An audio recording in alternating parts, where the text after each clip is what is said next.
everyone, and welcome to the show where after the collision, we sift through the wreckage.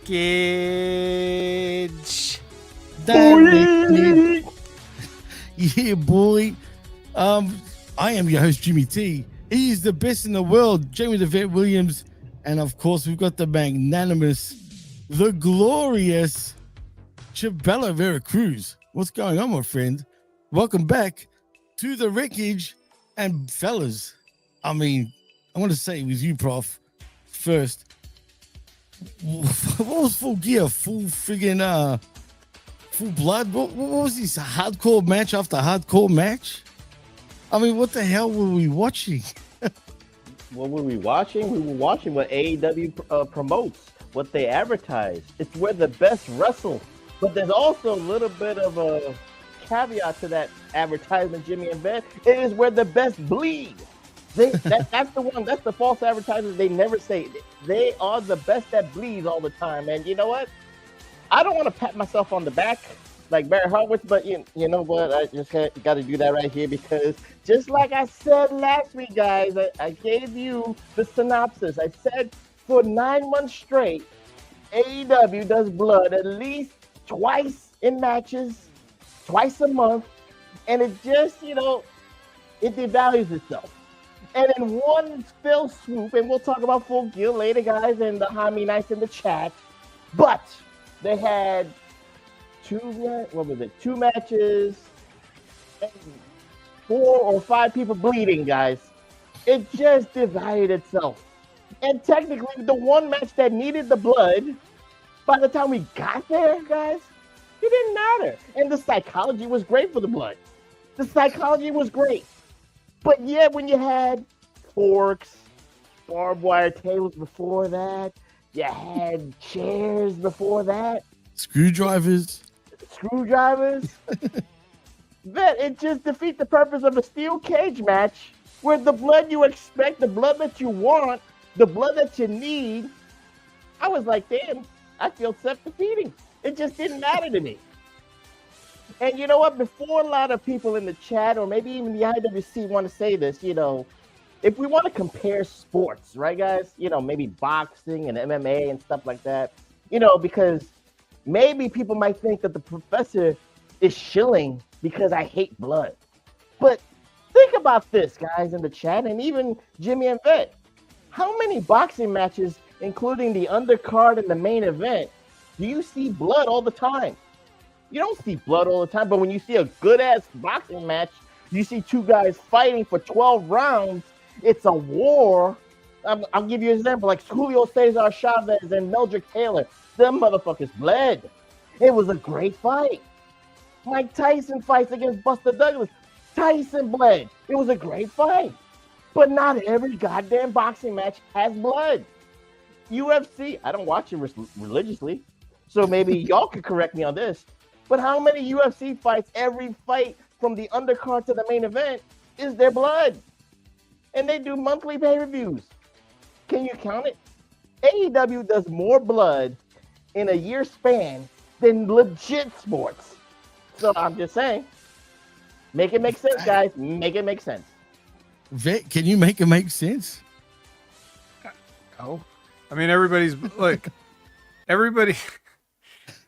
When you talk about those boxing matches, right? Like, there potentially, unless these guys are just doing a dance, there potentially is a little tiny bit of blood in everything. I mean, but the problem is when it gets to the degree that we end up seeing in the pro wrestling thing, doctors stop those fights.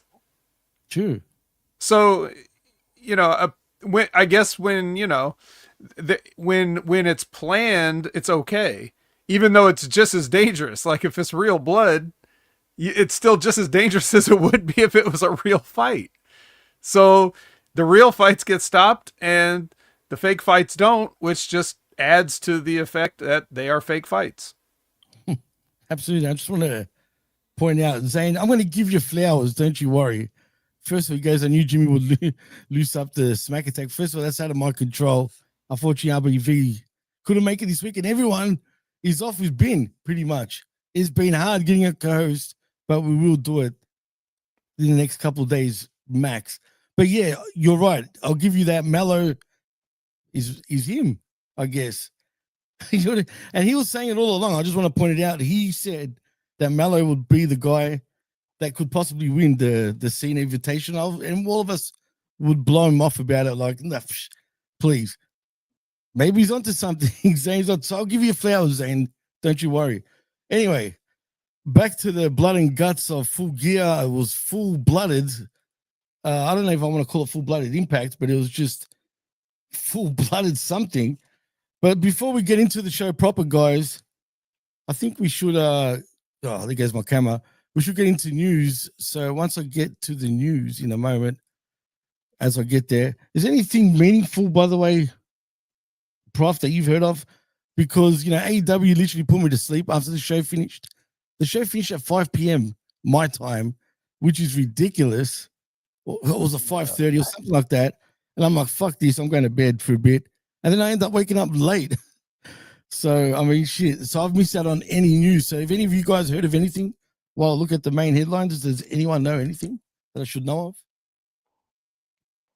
I really haven't heard anything newsworthy except maybe I think it was just it's not really newsworthy per se for the wreckage for the Jaime Nice, but the CW network is going after big data. They're going after the Nielsen's, guys. So, we've heard like end over end when the big data metric system has been introduced to the Nielsen ratings, wrestling took the biggest hit, guys. I forget the numbers, I forget the percentages, bad, but let's just say it's been a 20% drop. CW Network has called them out, has called out the Nielsen's and said, this is bullshit. This is a scam. This is a sham. We don't like these numbers. They're the first ones that actually have called out the numbers. When you could, I'm not going to say you should expect like Tony Khan calling out the numbers, but you know what? It's a big talking point for the IWC. It's a big talking point for the tribalism. WWE drones making fun of AEW Dynamite's low ratings, and then vice versa with the Siggles making fun of NXT ratings, man. So it is what it is, but it's very surprising. I find it humorous that actually a network has called out these Nielsen ratings, and it's the CW of all people. I thought maybe WBD might have done that. USA doesn't really care because USA needs WWE programming because that's really the money. I don't want to say the moneymaker, but they're the top draw on USA Network, Raw and SmackDown religiously for the USA Network. But CW has said, bullshit, these numbers are tainted. We need an investigation and all that stuff. And now it's them. It's the CW Network. And I think Nielsen's have said that it's a big metric data that, they attribute to a lot of numbers and a lot of metrics. So again, it's very shaky and very hokey with it. So, take it with a grain of salt, but I just find it humorous that the CW Network, which is proud of having NXT on its schedule, guys, but they're the ones waving the flag for wrestling fans and waving the flag for wrestling itself. I'll say this in defense of even both AEW and WWE programming losing those ratings, guys. The wrestling, the value of wrestling on television or streaming services, they offer live content every week for the whole year. Wrestling does not do an off season. They don't take days off, except for TNA when they did that 4-week hiatus, but that's neither here nor there. But you get what I'm saying. They don't take a day off. They don't take an off season. They offer the live content. So their value is still paramount for television, for linear programming, guys. So that's all I'll say. AEW and WWE, TNA, or whatever the case may be, they offer live content, and it's valuable for streaming services, and it's valuable for cable programming. So maybe we should look at those numbers. I'm not saying this is I'm defending wrestling, being a wrestling fan myself. So, the floor is yours, guys. But the numbers don't matter anymore, Professor. I know. I'm just saying. Yeah, enjoy the show. No, well, furthermore, besides the fact that, like you said, there's no off season, it's also the fact that it doesn't cost the network, because these wrestling companies are paying for the production out of their own pocket. They have to go on tour. They have to set up the equipment. They have to do all this for the broadcast. So it's a wise investment. But then the investment all comes in the rights fees. And you all know how big corporations work, because you probably work for one. Somebody out there, somebody owns, even if you're at a small business, somebody's going to either own that business or they're a subsidiary of another business. So you all know how it works. They don't pay what they can't afford. So if you can afford to give however many millions or billions for rights fees, that means you're doing just fine and you're getting a return on your investment. The funny thing about the CW being the one to make the call out, whatever that is, because I have no idea the story that you're referencing or any of the stuff about it. It doesn't matter. It's funny because NXT didn't really seem to be affected by whatever everybody else was affected by with these drops. So it's kind of funny that they're the ones making the call out, because NXT has remained relatively static as far as their, the fluctuation is the same fluctuation it's always been. So I think that's kind of funny.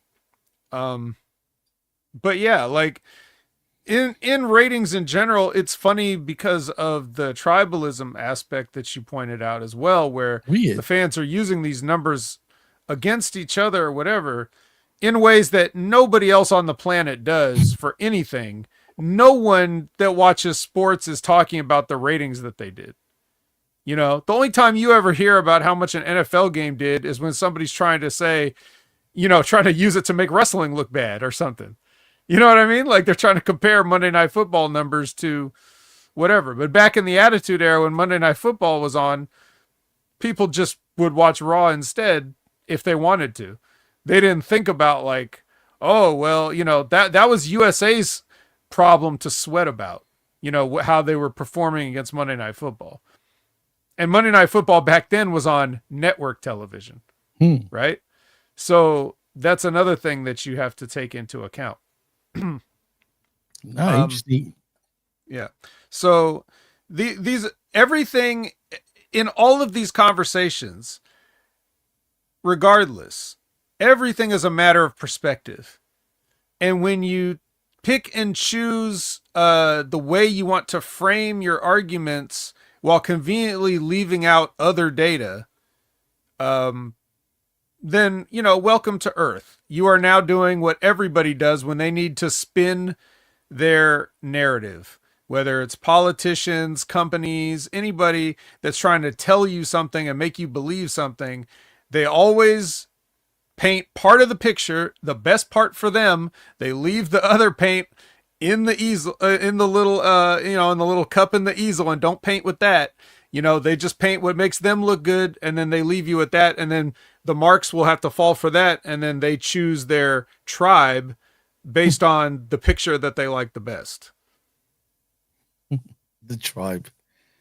Wrestling fans are weird. Let's be honest, guys. I mean, we're all sort of weird, man, when it comes. I'm not saying we are, but some fans are just the CW network, guys, is just full of marks. They believe the hype of the ratings. That's what it is. Well, speaking of ratings and marks, and sticking with AEW and TNA, actually, I'm hearing TNA is close to a TV deal, and apparently they could be joining AMC, I think it was, from what I was hearing. And isn't that a country music channel, if I'm corrected? No, you are that's not correct. You are absolutely not correct. Channel. Why do I think of country music? I know we've got that channel here too, but for some fucking reason it just reminds me. I don't know. I don't watch AMC anyway. The country music channel you're talking about is TMZ. Oh, that's TMC. That's the one. You're right. Channel.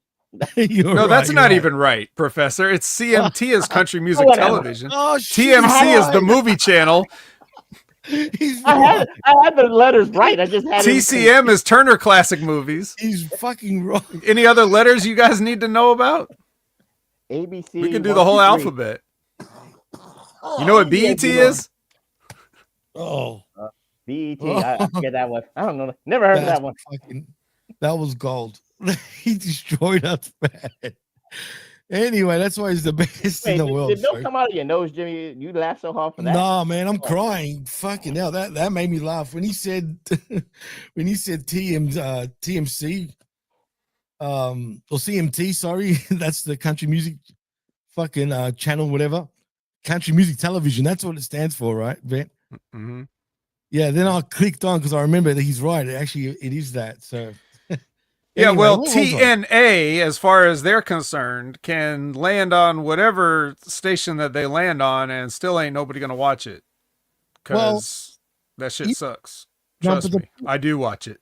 No, I feel bad for you too, man. When it comes You to should. I accept your sympathy. that, I do. I actually do. But in all seriousness, what my point was allegedly, apparently, they want to go head to head with AEW, and apparently Impact could go head to head with Dynamite every Wednesday nights. Yeah, let me just say this real quick, and then I'll hand it off to the professor. I already talked about this. This is old news. We talked about this on Next Level or something. I don't know. Whatever show I talked about it on. But or maybe I did on the Impact Attack, which is about TNA. But the point is, so if they put TNA across from, what'd you say? AEW, right? Right, yep. So again, this is WWE taking their pieces on their chessboard, and they're only sacrificing a pawn. Like, they're not going to risk the bishop or the rook or any quality pieces or whatever. And the off chance that something would go wrong and they would get embarrassed, they're going to make sure TNA does the pawn work. Oh, absolutely. So it's a win-win for them. Like, if it's, if TNA does better in ratings than AEW Dynamite or whatever, which it won't. I can almost promise you it won't ever. But if somehow it did, then that's like a checkmate with a pawn. If it doesn't, which they expect, then it was LOL TNA anyway. It was never going to do it. So there's no skin off their sack, but they can still move the pieces around just to amuse themselves. Right. So 100%. No, thanks for the take, Prof. You got anything to say about these potential Wednesday night wars reigniting with TNA and AEW? Whether it's BET or CMT or TMC, I don't care whatever letter you're gonna put. Any combo, it is a death knell, just like the vet said. I would say this. A couple of weeks ago, after Bound for Glory, after all that momentum, and then when you go dark for 4 weeks, to talk about AMC like that, keep it on Thursdays, AMC. Keep it on Thursdays, TNA and Carlos Silva. You don't need to go on Wednesdays. You don't need to. Well, you can try to go after Saturday, but don't go for Wednesday. It's a death knell. That's what I'll say. It doesn't work. And after the controversial booking of Mike Santana and Lexis King leading the NXT invasion on TNA, again, for AMC to say that Wednesday is the night, well, if you pay me, I'll go on any night. I don't give a damn. But just be nice. Just be, just with the foresight to know the reality. AEW has an audience on Wednesdays. TNA, the history of TNA, and whether it was, I know this one, Vet, Spike TV, when Hulk Hogan and Dixie Carter said we were going to go after Monday Night Raw, and they moved TNA Impact from Thursdays to Mondays. How long did that last? Maybe 3 or 4 weeks, give or take, maybe a month. Then they moved back because by popular demand, that's what Mike today said. By popular demand, we moved it back on Thursday night. Thursday nights is Impact night. Learn from your mistakes. Learn from history. Stay where you are. Thursdays is your night. Yeah, and it has been, except for that period you just mentioned, it has been for like almost a quarter of a century. Mm-hmm. So like, even if you had what you could call loyal fans, they knew what night that they're supposed to be watching TNA.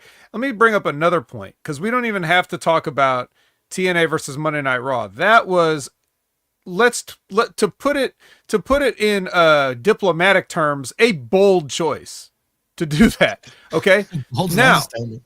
Now let's talk about the last time that WWE tried this chess move okay? Because NXT used to be a really nice show that was a very, very digestible and entertaining 1 hour program streaming on the WWE network. Boy, And was it. then all of a sudden, for some strange reason, I can't remember what was the shift in the landscape that precipitated this maneuver, but for some strange reason, they decided that NXT needed to be live on the USA Network for 2 hours a night on Wednesday nights. They, for some reason, thought, I don't know why. I don't know what could have happened in wrestling. I don't know what company could have come out of nowhere and just started or whatever. And caused them to get a bee in their bonnet to do this. But they did it. And they were summarily crushed week after week after week after week after week, and it wasn't close. Right? So that was cable versus cable, right? And that was a time when, NXT had been hot, but then got exposed because it was what's really good. What Triple H was really good at, he now had to produce like 200% of what he was doing. You go from doing 4 hours a month to, 8 hours a month. And not live too. That was when not live. Right. Right. Yeah. That's quite a workload increase.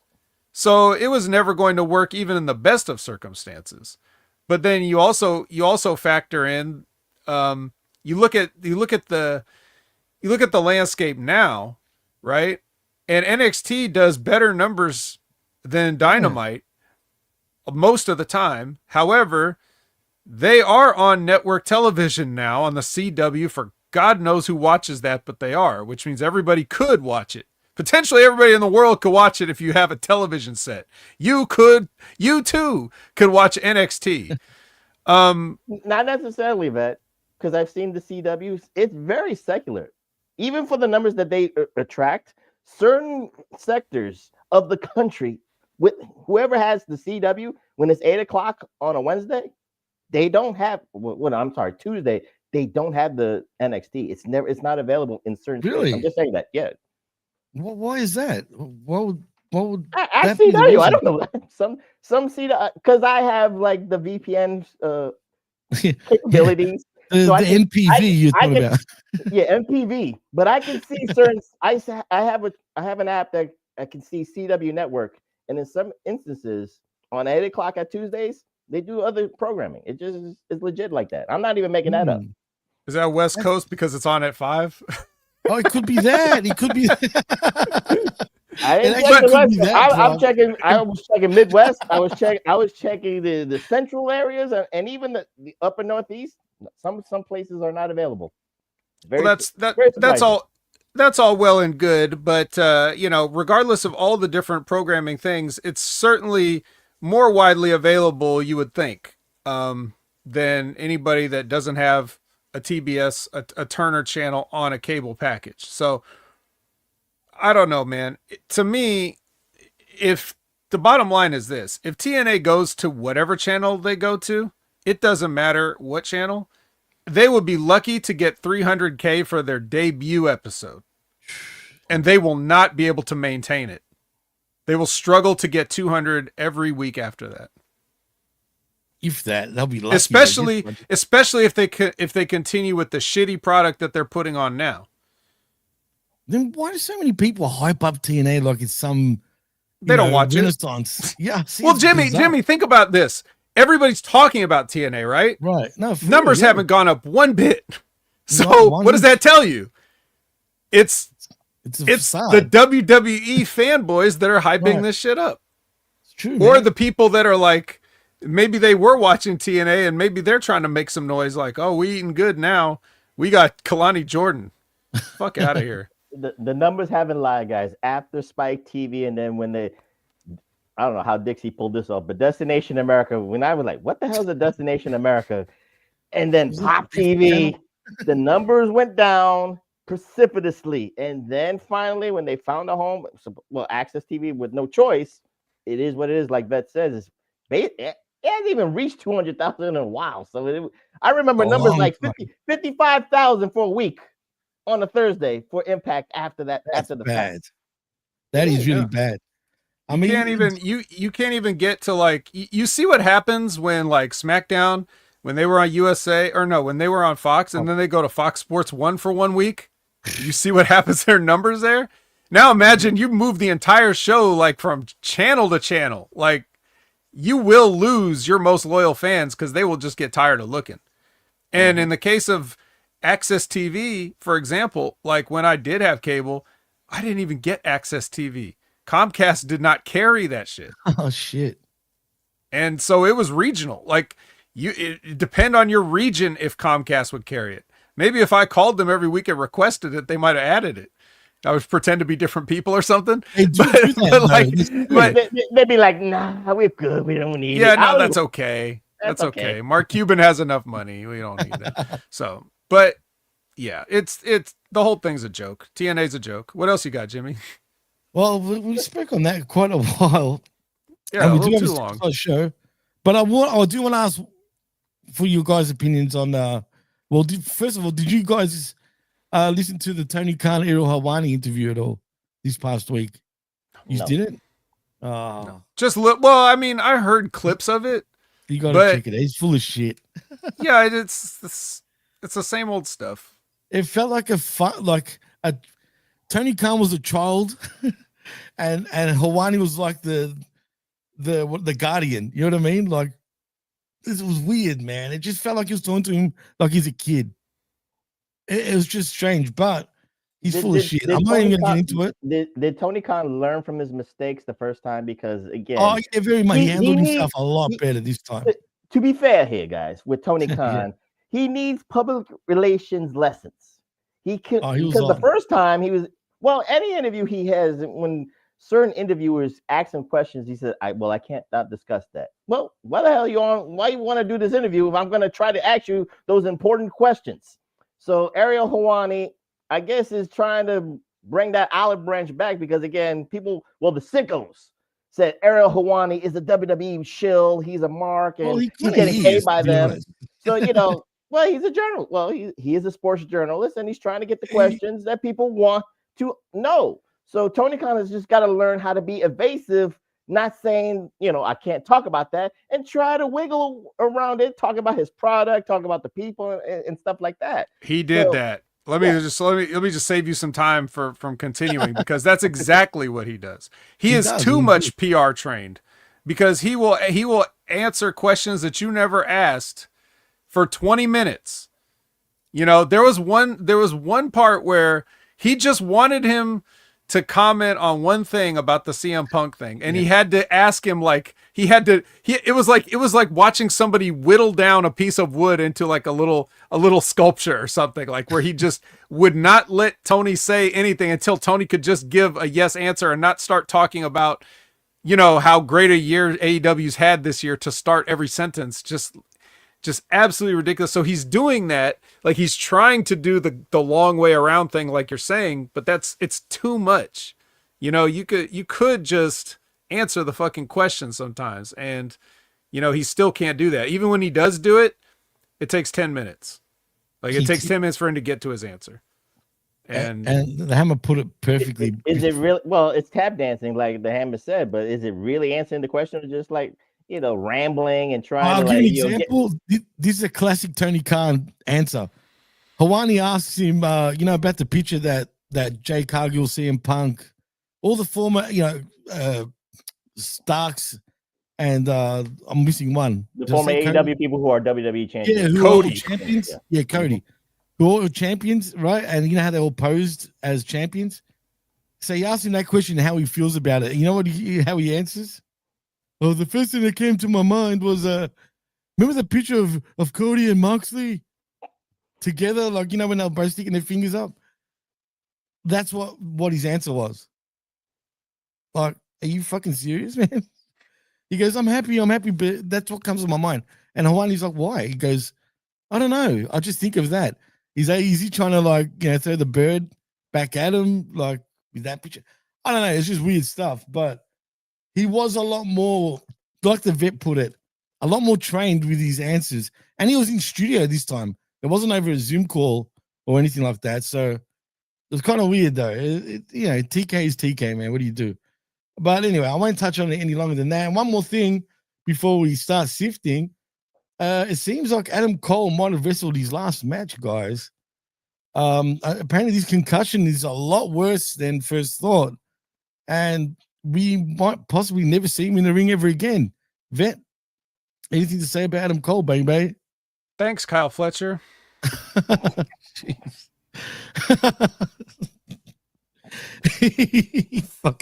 he loves fucking. What else is there to say? No, you're right. But you know what's even worse? He's lucky he didn't see what we saw, Prof.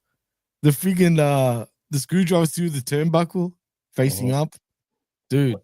Oh my God. Well, not only thanks Kyle Fletcher, but I'll give the more diplomatic Tony Khan rambling but I'll be more abbreviated on that. But Adam Cole, ever since he only had one good moment, maybe two, I'll give you that, being the TNT champion. But one good moment was his debut in 2021. After that, everything else is subjected to the IWC, to the chat here, and to us here in the wreckage. It is what it is on that, because the Adam Cole that Vet and I loved and Jimmy loved at NXT Undisputed Era, baby, and all that stuff, we never saw a glimpse of that in AEW. The reason I say that is because there's one picture, and people in the chat can understand where I'm coming from. When Adam Cole took a kiss from the Young Bucks, I said, this ain't the Undisputed Era Adam Cole. This is the elite pawn of Adam Cole. When he lost to Orange Cassidy, didn't help Adam Cole, baby. The only, like I said, TNT title that he got, and then again, like Vet said, snake bit with Kyle Fletcher. But before that, when he had one good program, one good story, one good feel-good moment in AEW, and that was with MJF, and when they were the tag team and people loved them hugging it out, and we saw the story coming. But Adam Cole forgot his height. He forgot the height of the ramp, and he busted his ankle for 9 months after that too. So he's been snake bit in AEW, whether it's concussions, whether it's through his own faults, and then people laughed at him with, I don't know why. I don't care about his personal relationship with Britt Baker and all that stuff, but you know how, like Jimmy, you said it. Fans are weird, but again, they made fun of Adam Cole, and he was snake bit with his relationship with Britt Baker too. But again, that's his private life. I'm just talking about the public stuff in the ring and in AEW. Yeah, Liz is right. I've never loved Adam Cole, not for a moment. I liked his theme song in Ring of Honor was cool, but absolutely. Yeah. I didn't mind him in Ring of Honor, and I did like his run in NXT, but yeah, his AEW run was just I felt like he exposed himself a lot too in AEW, or AEW exposed him. But anyway, good luck to him, man. Nothing personal against him. I shouldn't say it. I won't say it because it's just me being an asshole. But no one's gonna really miss him, unfortunately. You got good PR training, Jimmy. Just go with that. Just go with that. I will. Well, guys, he said I'm not gonna say it, and then he said it. I know, but no, I was gonna say it in a worse way though. Oh, okay. You know what I mean? But I didn't. So, but anywho, I think it's time we actually start sifting, boys. So, we've got a lot of gloves, or do we have enough gloves at this point? I don't know. We might run out. We might run out. Let's just get it started. Let's just go in. We could go in raw.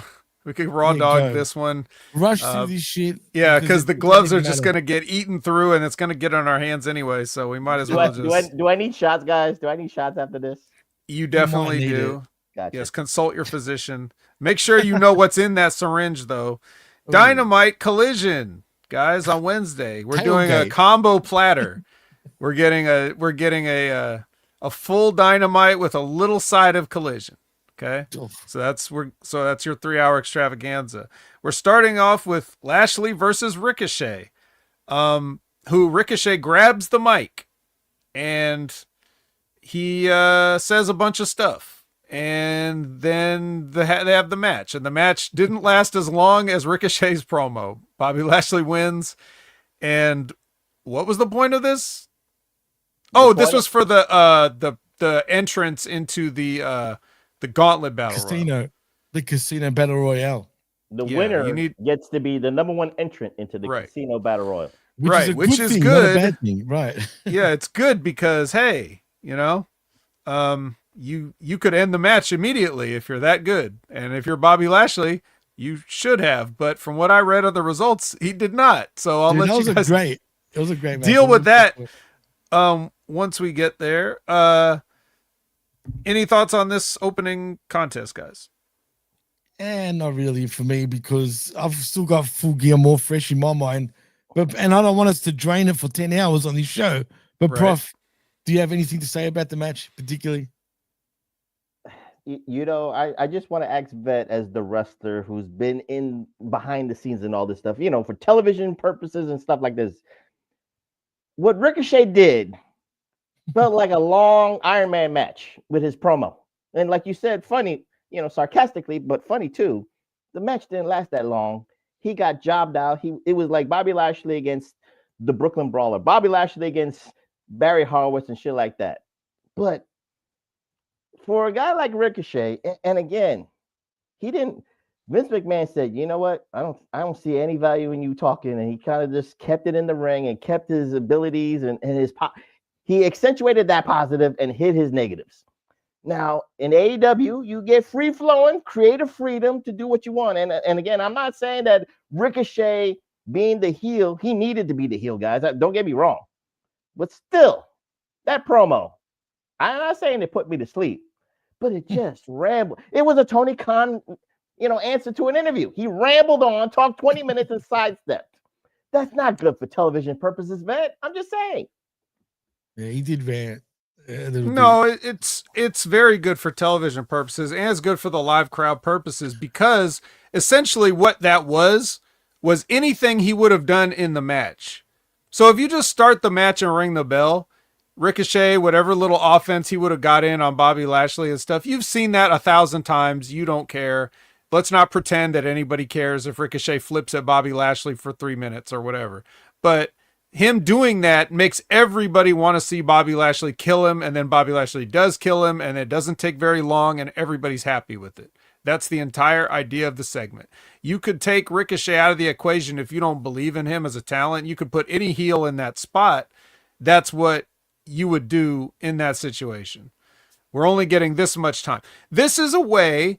You know who I hope watch this? But Vet, can I retort for a second? Because Please. my pushback on that is that what Ricochet was saying makes I don't want to call it the casual view, but you understand. I'm just saying the television view. Everything you said about the live crowd, it's spot on. I'm not disagreeing. I'm just saying for the television viewer, I got a remote, I got options. I want to change the channel because he's still rambling. That's the only thing I'm trying to say. Yeah, but you didn't stumble upon AEW. Okay, let's just quit playing with that. Everybody knew what they were there for. So for the wrestling viewer on television, it's the same thing.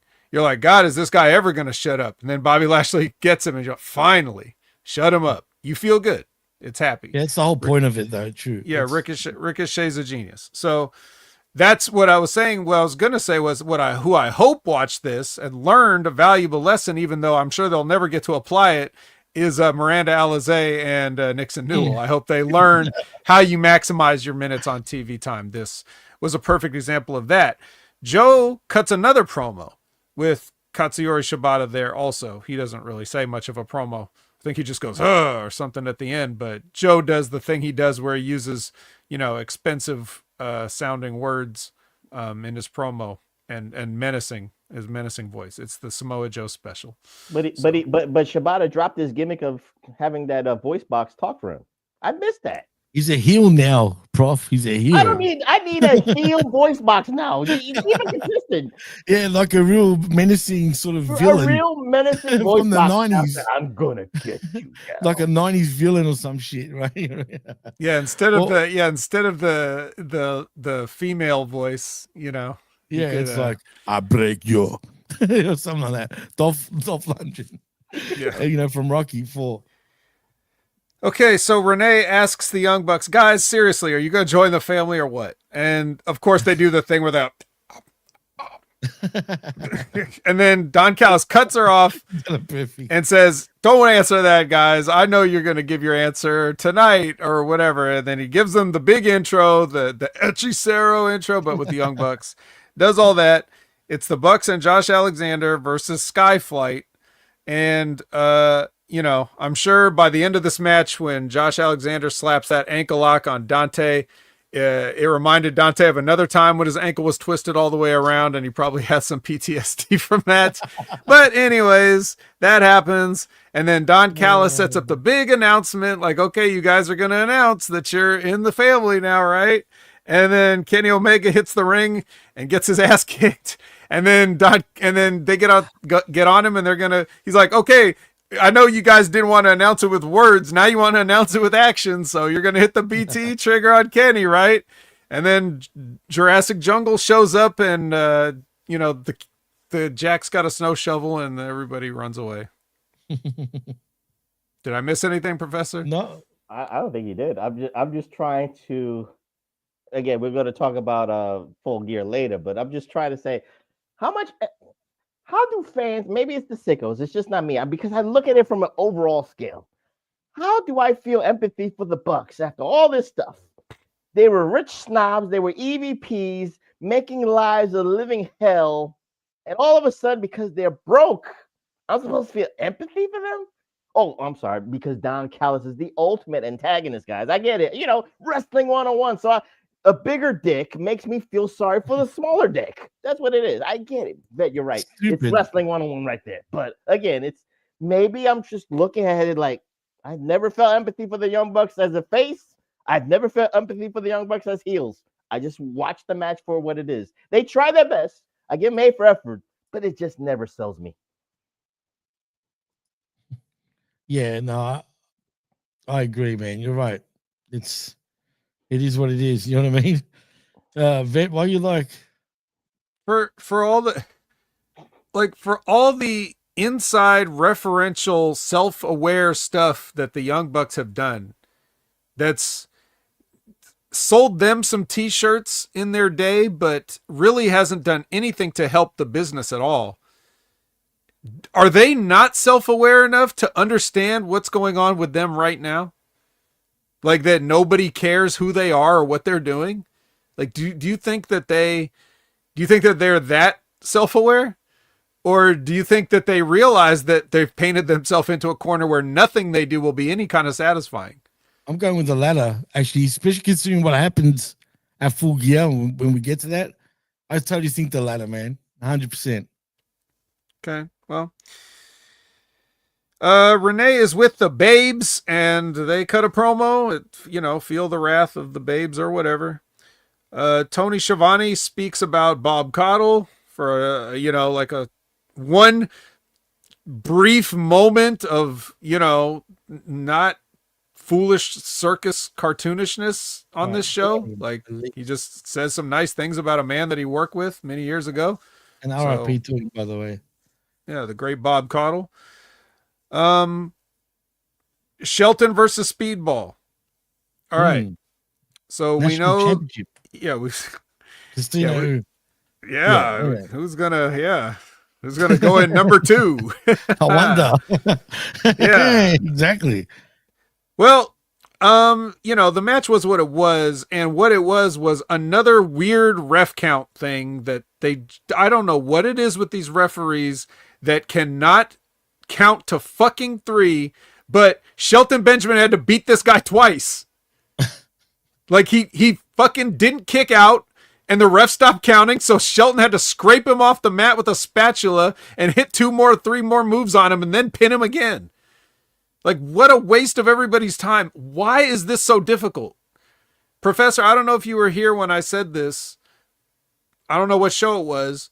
I have never seen the refs make more mistakes than in the calendar year between now and this time of 2024, my entire life growing up. Combined. They want to follow the script. I guess that's the problem. They just want to follow the script, and they're like, no, kick out, but do what a referee's supposed to do. Just count the fucking 3. It doesn't matter. If he's supposed to lose, so what that he loses 30 seconds earlier?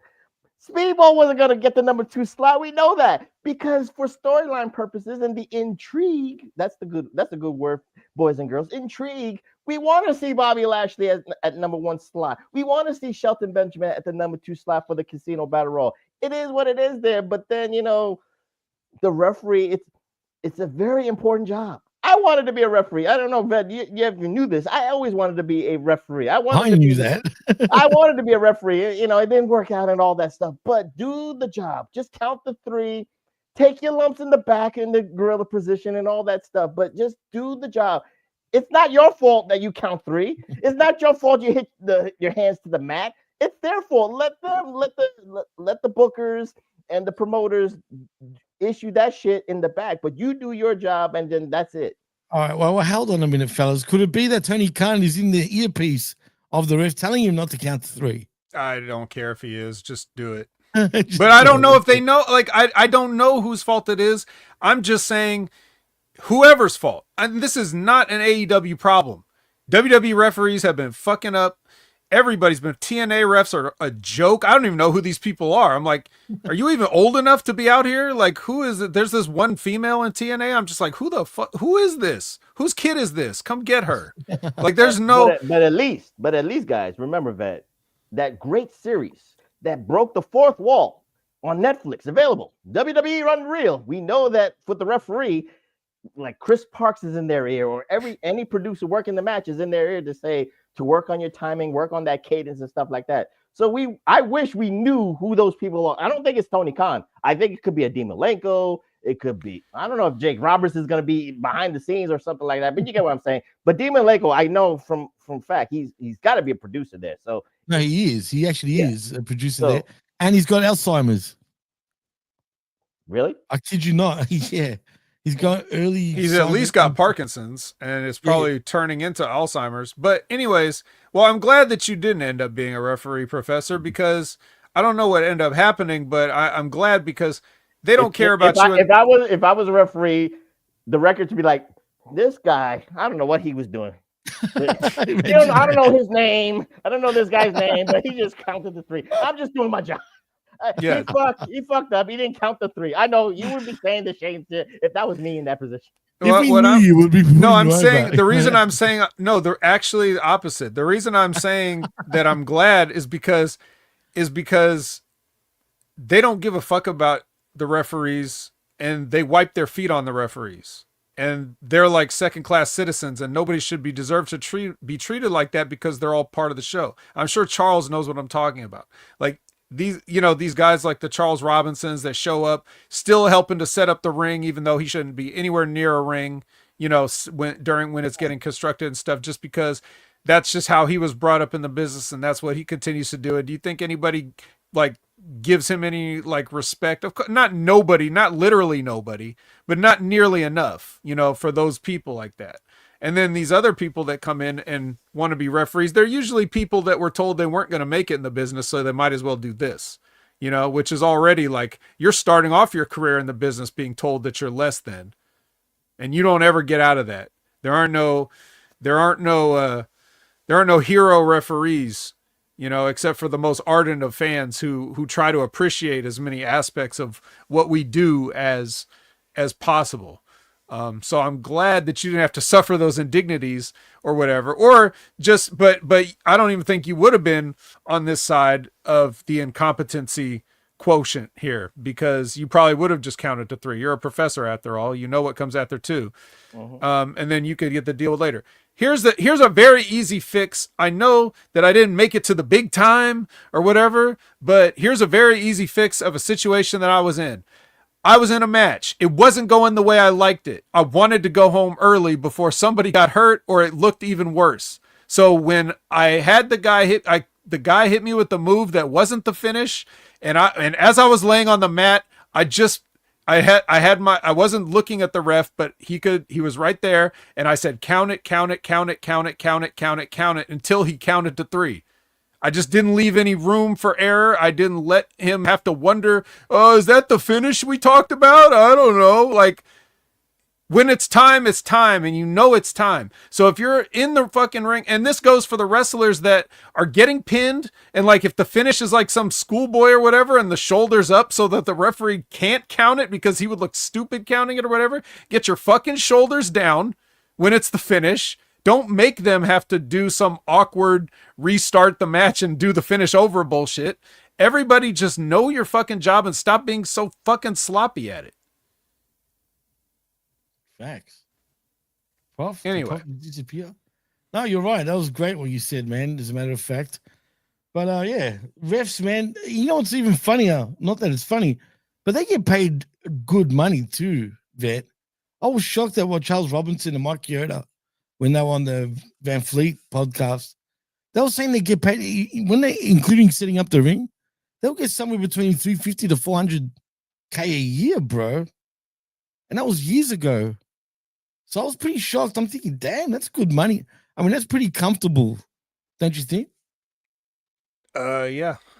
But it's also you can hear it in their voice when they tell stories like that they wish they were more important. Well, yeah, I mean, look, there's like a sadness to everything that I hear come out of Mike Chioda's mouth. You know what I mean? Mike Chioda, he's bitter a little bit. He's not trying to show it, but I think he's kind of bitter, you know what I mean? But while the professor does come back, you might as well continue on with right. Well, Dynamite. Next is Mox and Claudio versus Strong Orange. Strong Orange. And Moxley squeezes the orange. So the orange has to tap out as he gets juiced, or he just passes out. Whatever. I don't know. I don't even know if he tapped out. But then Kyle O'Reilly. Yeah, Kyle O'Reilly runs everyone off and gets on the mic and says he wants a no holds barred match. And he gets it at Full Gear, which is anyway. With Zeus. You got a no holds barred match on one end. You got a no disqualification match on the other end in Full Gear. We'll talk about that later. Oh boy. Anyways. Brodito cuts a promo on FTR. My only note was this, and again, you guys know, I don't make it any secret. I watch this stuff at double speed, right? So when I tell you that Brody King's promo is fucking awful, oof, just know that was I had to spend half the time watching it that everybody else did. And I still thought it was noticeably bad. So I can only imagine what it was like for anybody that sat there and listened to him talk for 30 seconds in real time. It was bad. Yeah, he ought to apologize to everybody. The only good thing was Brodito. Is what Bandito said, that Brodito never stops fighting. That's it. I mean, all things considered, that's better English than Brody King speaks.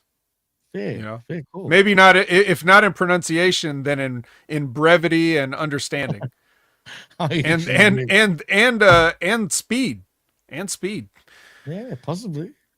The CEO is walking. Yeah, that's worth mentioning. You always got to mention if she's on screen. Yeah, Kenny does a promo with the other two guys there. The Jurassic Gooses. Yeah, you're the Kenny fan. What'd you think? Anything? It's not the same Kenny, man. Like, he's starting to become the grizzled old vet now, the way he looks, if you know what I mean. Like, he looks really like a grizzled old vet. Start wearing a bandana. Yeah, absolutely. 100%. Not even just a what do you call it? Oh my God, what's it called? Not the bandana. The head strap. Oh. No, not a do-rag. Just a normal friggin' thing without the do-rag part. A headband. That's what I was meant to say, for fuck's sake. But anyway. That's for the Outrunners. But yeah, well, that's true. That's the speaking of the tag teams, the next match is this is a stipulation. Oh, no, wait, this isn't. This is a tournament match, right? It's the first round to the AEW Women's World Tag Team Championship. Right. I got a little ahead of myself. So it's Mina Tony versus Windhoe. And I'll save everybody the trouble. Yeah, Windhoe.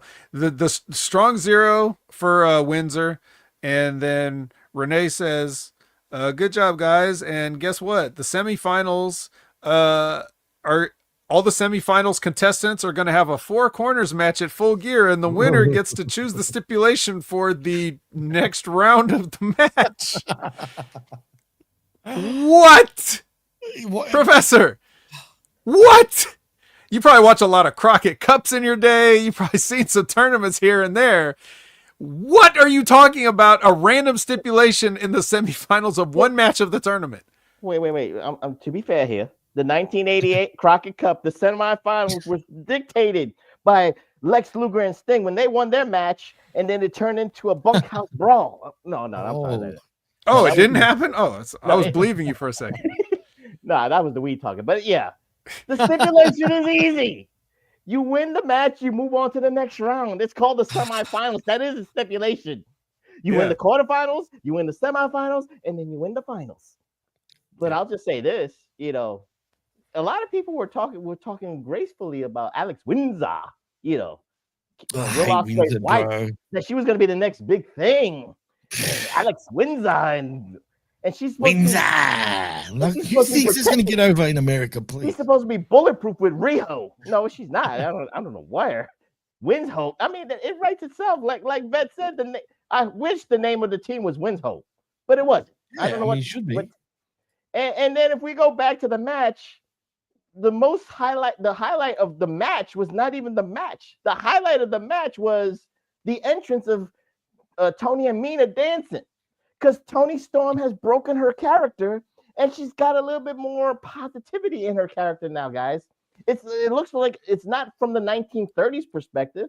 It's a little bit, I'll say, more of the 1980s big movie MTV kind of thing, you know, with dancing and moving around like that. Think about that. I'm not saying it's a progression of a character, but at least it's I know what you're saying. it's a separation from the, well, I don't want to say crazy psychotic sociopath that she was. Still crazy. Well, she's still crazy, but it was the 1930s crazy. Now she could be Right. 1980s crazy with Mina, her lover, and all that. You guys are the Japan viewers. Was this the way that Mina Shirakawa and Mariah May used to be as a tag team in Stardom? I have no idea. Oh, I wasn't watching Stardom, all right. Jago's the Stardom guy. No, I mean, when I saw, they were just like in factions. I don't even remember if they were in the same faction or that's what. a Japanese thing. No, I'm anyway. just, because the reason I'm saying that, and not to be joking, like if she's dancing with Tony Storm here in AEW, because you know Tony Khan is a fan of Japan wrestling and all that stuff, so maybe he's trying to incorporate something that might have worked in Stardom to bring it here to AEW for the American fans to see. So I was like, did Mariah May and Mina Shirakawa dance as a tag team over there? Like, oh, you just copying it because if it worked. Yeah, I don't think so, but yeah, maybe it's just something new that they decided to do to change things up. Jimmy, there's a comment you put up there from somebody. I can't see it in my chat. I don't know. It's about the reasoning of why they wanted to have a stipulation in the match. Because I can't see this for some reason. He wants to punish someone. That's why. Okay, but you know, what if they lost? That's my point. Sure. Like I can understand, you know, if I'm looking ahead to where the booker is going and I can say that, then yes, I can understand why you're adding it. But I'm saying, like, why in the psychology of the wrestling and the booking and stuff would somebody just agree to do that? That's what I'm trying to point out. Because they all, well, I don't want to say it. It just is. Well, no, it's a rhetorical question. Right. I'm pointing it out in the form of a question. The story writes itself, Jimmy. Put it this way. We saw what happened in Blood and Guts, and now the same ladies that are involved in the tag team tournament, they can get their revenge on. Beat them in the tournament, so this way you can become the inaugural women's tag team champions. That's the best revenge. That's the start of the best revenge tour. And then you get your revenge, defending the titles, creating stipulations, quote unquote, and all that stuff. Right. However, the problem is with that is that because everything else has been hot-shotted with blood and guts, simply winning a title isn't good enough for revenge anymore. Yeah. So, anyways, Alicia is with is that Jimmy? That's from the PWC chat, huh? I was gonna say write to that's him. why. That's I why was literally writing to him right now. Like, what? I only have the HMG one. Sorry. So Alicia is with Callis, Fletcher, and Briscoe. They've agreed to no physicality, so that's very nice. They each do their little promo or whatever. Then Okada and Hechicero did not agree to no physicality, so they beat up Mark Briscoe, and Okada says he's happy to help because Takeshita couldn't. So just one more little shot there, furthering that whole thing. Pac cuts a promo. He says he wants this match with Darby to be no nonsense. No blood and guts, no weapons, no whatever, just a wrestling match to prove who's a better wrestler.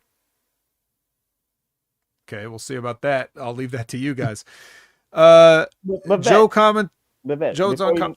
before you move on, let me just ask you this question. You be quick about it. But with all this stuff we joke about, with all this blood, all the plunder, all the tables, and all that stuff, wasn't it kind of refreshing that Pac actually just said, "Let's keep it in the ring"?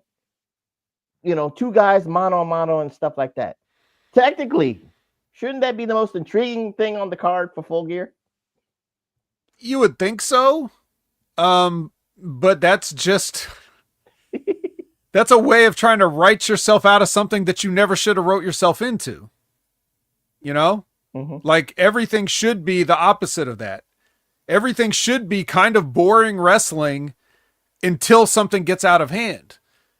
And then you keep watching it to see if something will get out of hand.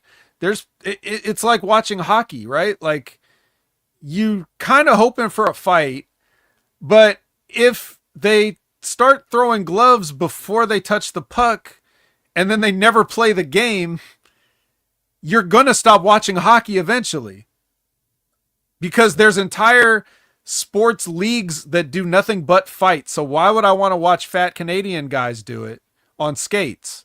You see what I'm saying? Like you've completely gone backwards on the entire psychology of your business. So it is refreshing, but for the wrong reasons. You have to like, this is where the a la carte thing comes in. I'm going to see how can they pull this off in the world they've created, but I have to block out the rest of the world. Samoa Joe's on commentary for Shibata versus Hang Person. You already know what's going to happen in this. Even with the jump start, he still gets buckshot lariat. Nothing special. Hour 3 starts with Hangman Page grabbing the mic. And he says that he tells Joe that he's going to go into Full Gear knowing what happened last time I got in a cage and that you are alone. Ooh. So last time you got in a cage. So Samoa Joe's going to drink your blood. Is that what you're saying? I don't know. I'm not quite sure what he's trying to say with this. I think Hang Person was just trying to get these zing. It's funny with the Hang Person promos. I don't know if people really realize this, and even in the chat, like he's trying to put these zingers and one-liners out there, so he could get over. We can see that he's trying to get himself over with these zingers and one-liners, but it just doesn't gravitate to me. He needs to just keep it basic, keep it simplistic.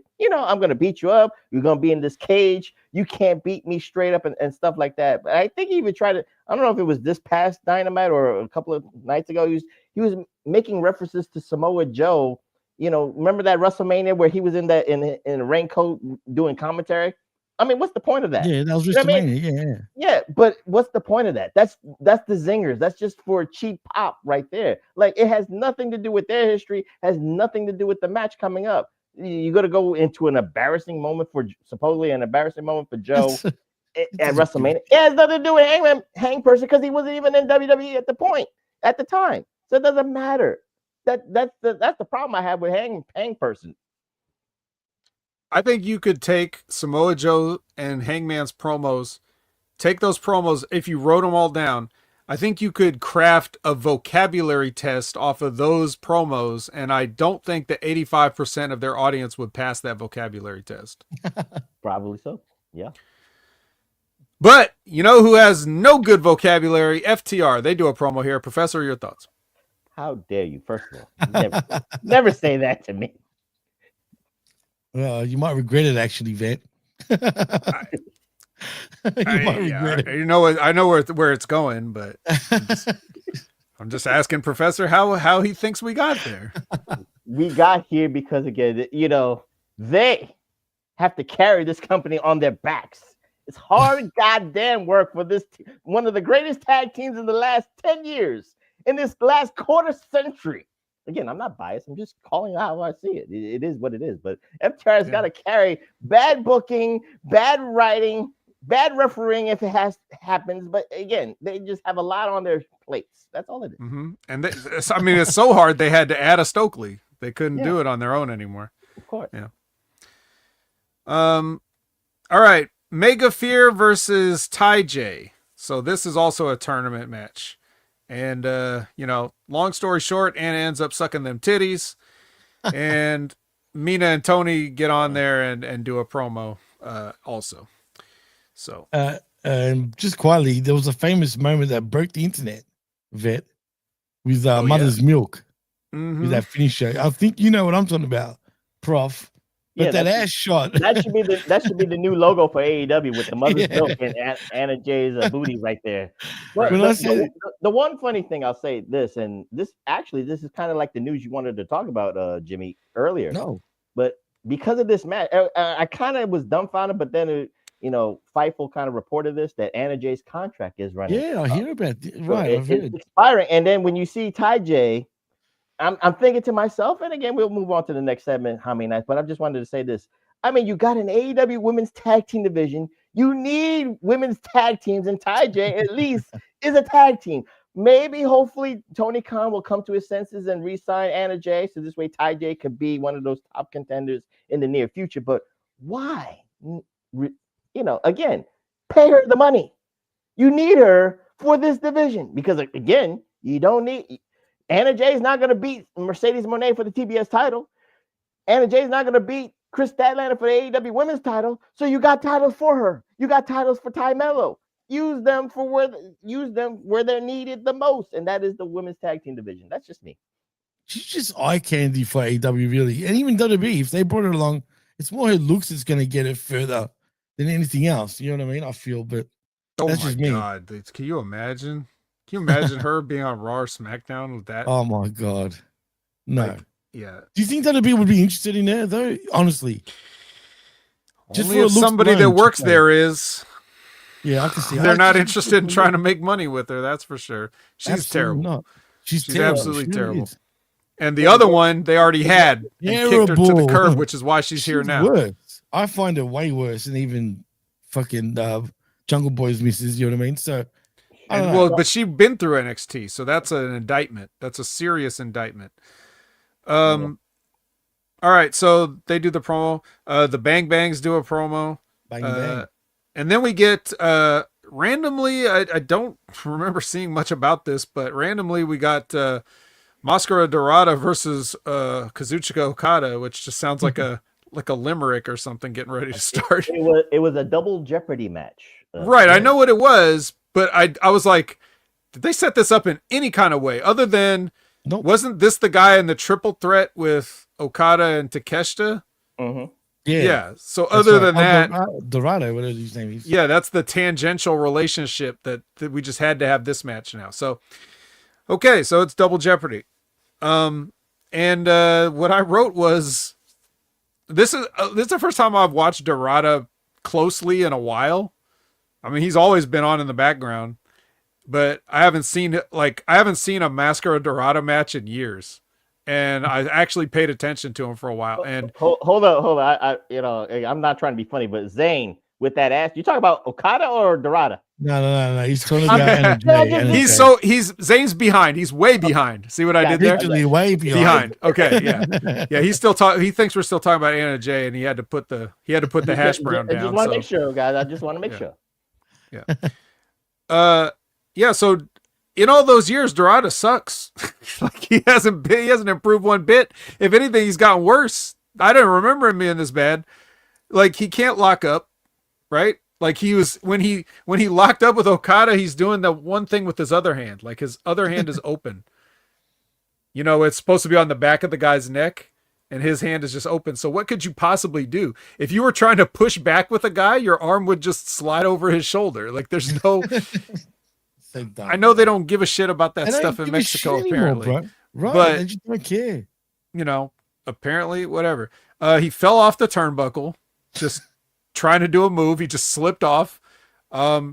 He went for a 450 that he was supposed to miss. And I think he was going to do the thing where you land on your feet or whatever, but he just ate shit. Just straight up ate shit, and Okada was like, oh damn. You would not know how much stuff went wrong in this match that Okada covered, but even he couldn't cover everything. There was another spot where he wanted to do some like jump on the ropes, jump backwards onto him, and he just didn't make it. Like he just didn't almost make it. Okada had to like figure out where he was to try to get the stupid spot off. I'm sure he's a nice guy, but he probably was just like, what is wrong with this fucking dude? And then at the end of the match, he almost died doing God knows what. I don't know what that was supposed to be. I think it was supposed to be he's trying to do a top rope Frankenstein something, Hurricane Rana something on Okada, and Okada's not taking that bump. So he went to turn it into like a power bomb thing. Yeah, power bomb. But then Dorada rotated almost to his face. He rotated almost to his face, and he almost died. Like he barely didn't die. So I don't know. Anyways, Rainmaker. So Callis announces that at the Tailgate Brawl it's going to be Okada, Hechicero, and Takeshita. And Okada gets sad when he hears that. And they're going to challenge the Sky. What's their name? Sky Team. Sky Team. Yes. Sky Team. They're going to challenge Sky Team for the CML Trios title at the Tailgate Brawl. So, guys, what are we going to do with Mascara Dorada? Maybe he confused the excursion Okada. You remember those years ago where Okada had to do that excursion in Mexico and TNA and all, and maybe he thought that was excursion Okada. Okada has already built his rep. Dorada is stupid. Let's be real here. Dorada is stupid. Okada is a made man. And like Vince said, you're like, wait, I ain't doing this shit. He probably just said, no thing. I ain't doing anything. I'm just like, nope, do something else. Plan B. This is where you need the referee. He tried. He tried, Jimmy. He tried. And Okada knows lucha. That's not the problem. He does. He started. Right. He started in Mexico. He did. With Toryumon and Ultimo Dragon, right? So it's true. He definitely knows lucha, and he's worked with luchadors many times. The problem is Dorada. I don't know how this guy got to be the second biggest star in Mexico, because he fucking sucks. Or at least he just had a bad night. He had a really bad night here, and he had it with the best wrestler on the planet. I don't know how that happens. To me, Okada's starting to look a little more stressed every week, man. Or is it just me? He's worried about Takeshita. That's what. Well, yeah. I mean, yeah. He's playing that body language image. No, he's good. Right. He's actually really good at doing that. He's like pissed off, and he doesn't. And you actually, we'll talk about this with the Full Gear. He's pissed off at Takeshita. He's probably like a little bit worried about his spot and all that stuff. And Takesha's the young guy, the young lion coming up, and Okada's the old guard and shit like that. It's playing out, Jimmy. The young lion. The age gap is not that big between the two of them. Funny enough. I'm just saying. He's like 33, I think 34, as in Takeshita. And what's it called? Okada's like what, 38, 37, 38? Yeah, he just turned 38. Yeah, so it's only like before you get. But that's 4 hard years in wrestling, Jimmy. You got to understand. Oh yeah, absolutely. In terms of body, wrestling, for the mind, yeah, for sure. Well, I mean, the blow-up dolls that Takeshita was wrestling were soft, so that's. Anyway, so Renee says with she's back there with Dark Sky. Yeah. And Dark Sky or Triangle of Madness. Or the Sisters of Sin, as they're known in this incarnation. And Renee says with a straight face, and I quote, "Sisters of Sin, you'll be meeting the Babes of Wrath in the semifinals." That's just a funny sentence. I'm sorry. No other notes. 10 out of 10. Yeah, they said some other stuff. It was bad though. Don't listen to what the Sisters of Sin said. If you didn't see it, don't go back and watch it. Just remember Dark Sky as you would, either bleeding or with her ass out, or both. And then blue just quietly. Yeah, Dark Sky. Statlander is on commentary for the main event here of Collision. It's the CEO versus straight out your mama's kitchen. If your mama's kitchen is in the hospital, Red Velvet. She's stirring it up. She's stirring it up, guys. Remember that. She's stirring it up. I mean, yeah. Yeah, well, she's never going to, after she ate that top rope lung blower, I don't know if she's ever going to eat solid food again. Yeah. Mercedes makes the interim belt the official belt. So she's not adding a belt, just solidifying a belt. And then she puts the statement maker on Chris Statlander after Chris Statlander tries to get cute and physical with the money. Money. Yeah, I have nothing to add. Obviously, this is the greatest match of all time. The best. And the right person won. But anything else you guys have to say on this episode of Dyna Collision? Dyna Collision. I like it. Well, you go first, Prof. Well, for the main event purpose, I just wish Chris Statlander, I guess weeks building up to the Full Gear match, guys, actually said something storyline wise for Mercedes' run. Because we'll talk about that with that match coming up. But she at least talked about something that I've been pissed off about for the last couple of months with the Monet train and 13 belts Monet and solidifying that stuff. But, Rev, for the match itself, I mean, I feel sorry for Red Velvet. Worked all this time, get her first belt in AEW, but it's in Ring of Honor. Then she gets hurt. Then Monet takes the belt away officially. So now she's got to stir it up again for some other belt. Maybe she goes after Athena. Maybe she goes after the AEW Women's Tag Team titles. But again, when you have the stroke behind the scenes, that belt needs to belong to Mercedes Moné. Wow, 100%. 100%. But we'll get into Full Gear shortly, actually, as a matter of fact. Yeah, very shortly. Well, I have a special surprise for you. What's that? Muffins? I watched, no. Oh. I watched the Tailgate Brawl. Oh, good, because I didn't. Just quietly. Okay. Yeah, I didn't think you guys might. So I covered for this eventuality with the minuscule amount of time that I did have. I spent it. I spent the hour on the Tailgate Brawl. Yeah. I wanted to give, because I want to give the fans the full experience. I don't want to cheat anyone. You lovely people here spending your Sunday morning / afternoon, whatever, with us. We appreciate you. We would not want to rob you of the thing that you definitely did not watch. So you want the coverage, right? So I'm here to give you the coverage. All right. So here we go. $200,000 are on the line. Oh, what? $200K? That's right. No. Almost $250,000, but for some reason, not quite. The Outrunners versus the Learning Tree versus the Acclaimed versus the Bangs. Okay, there's your 4 teams. Dalton Castle is on commentary. This is all-star packed. You couldn't get better than this. At the end, of course, Anthony Bowens and Max Caster are still not getting along, but they do realize that the metrics are in their favor when they are teaming together, even when they lose, because what happens here is Anthony Bowens getting a little bit distracted. Well, actually, he wasn't even distracted. It's a 4 corners match. It's a 4 corners tag team match. All kinds of chaos could break out. So Anthony Bowens had the huge task, literally, of getting Big Bill the fuck out of the ring so he could win.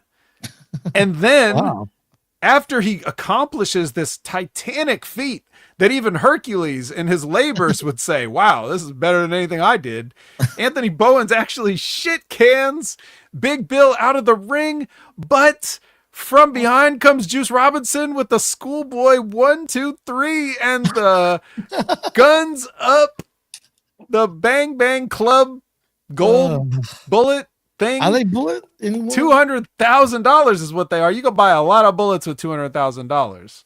A lot of bullets, as a matter of fact. Yeah. And don't forget, the most important part after all that, Vet, was that Juice humped the bag full of $200,000. Professor. if I you could heard read about my that, actually. phone, I'm gonna screenshot this and DM you this. I believe you. Okay, I'm gonna do it live. Okay, there's the screenshot. Okay, and I'm gonna send it to the professor. Okay.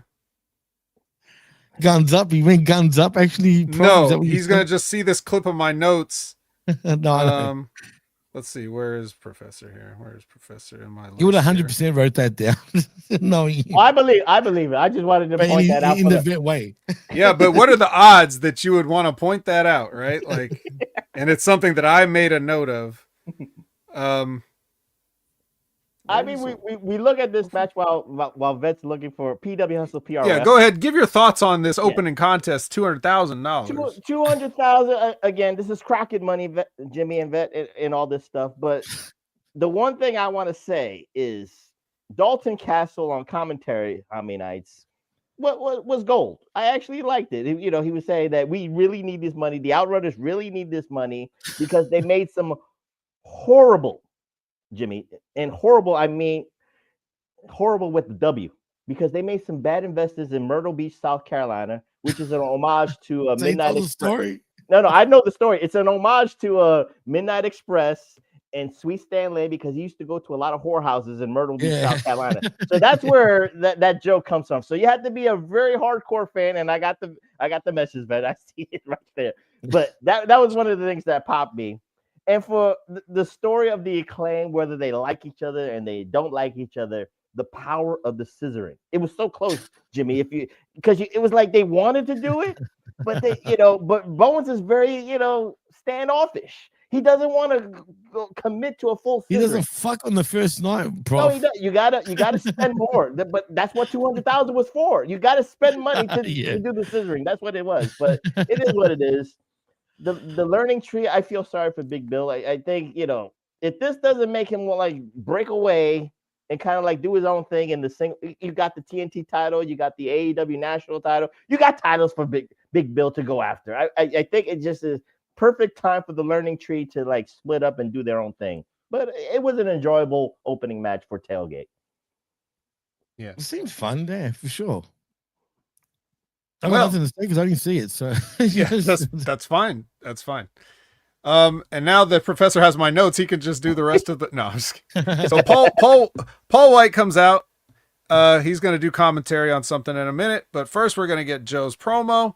He's got a bunch of indie dudes wearing op shirts, and this is all in response to, remember when Hang Person said, "Hey, you're going to be alone in the cage with me." And he's like, sure, "Oh, am I? Am I really? Well, look at these indie guys I got. Look at these locals. I gave them all shirts. I gave them my merch. So you know what they're going to do for me for a free t-shirt?" Is basically what his promo is saying. I could have sworn those same ops guys were actually Monet's guys too. I'm sure they were. Probably were. I could have sworn. Yeah, I didn't see, but I'm sure they were. Right. Okay, now, Jimmy, I'm sure that you're glad you missed this. I hope I am. And I'm mad that I didn't. Yes. Boom. But holy cow. Yeah. RPG Vice. To be fair, I saw it with you, man. I was there. I saw it with you. I know. We both saw it. And disgusting. I don't think we feel any. This is like trauma bonding here, I guess, after what Professor and I went through, we'll always be, like, you son of a bitch. Yeah. So no, not that. Maybe not there. Maybe not there. Jimmy's gonna come in off the side and knock me out of the ring before I can. So the Fat Family and QT Marshall and Aaron Solo for some strange reason. I don't know why he's out here. Whatever. He get released? I'm pretty sure he got released. I don't know, but like, what would he be doing? He must be on Ring of Honor all the time. Cause fair point. But he's just out here in a shirt, like, yeah, I'm here. I still work here. Yeah. It's weird. He was only ever known for being Bailey's longtime boyfriend. But he's not that anymore. So I don't know why he's here. Don Callis and Paul White bicker at the desk, which is kind of, it's a little bit entertaining, I guess. Callis is cool. He's all right. There comes a spot where Trent pie faces the taller fat kid, and he takes a bump. Cool. And when he took a bump, like he fell on the ground, like Trent pie faces him. It's funny I say pie face because this kid is so fat. Has he He gained falls more on the weight? he falls on the ground on his back. He starts to get up, like he's like he's like he gets no he like starts to sit up like he's doing a crunch, and then he remembers, oh yeah, I'm supposed to sell this. So then he just lays back down and starts like but he did try to get up on his own like immediately, which was wow. Yeah. Just At least he tried. oh my god. Let me point out another fun. I'm just going over a few highlights here, and Professor could color in the rest whatever he wants, but these are just the things that I have to point out. QT Marshall doing a double down spot, but then immediately slapping the mat to get a clap going from the crowd. Like, are you not selling a double down, or why did you do that? Like, why are you doing this corny ass like guard armory high school gym bullshit after you're supposed to be like selling a move that just happened? Let's be real, Jimmy. The bloom is off the rose with the AJ Boom thing.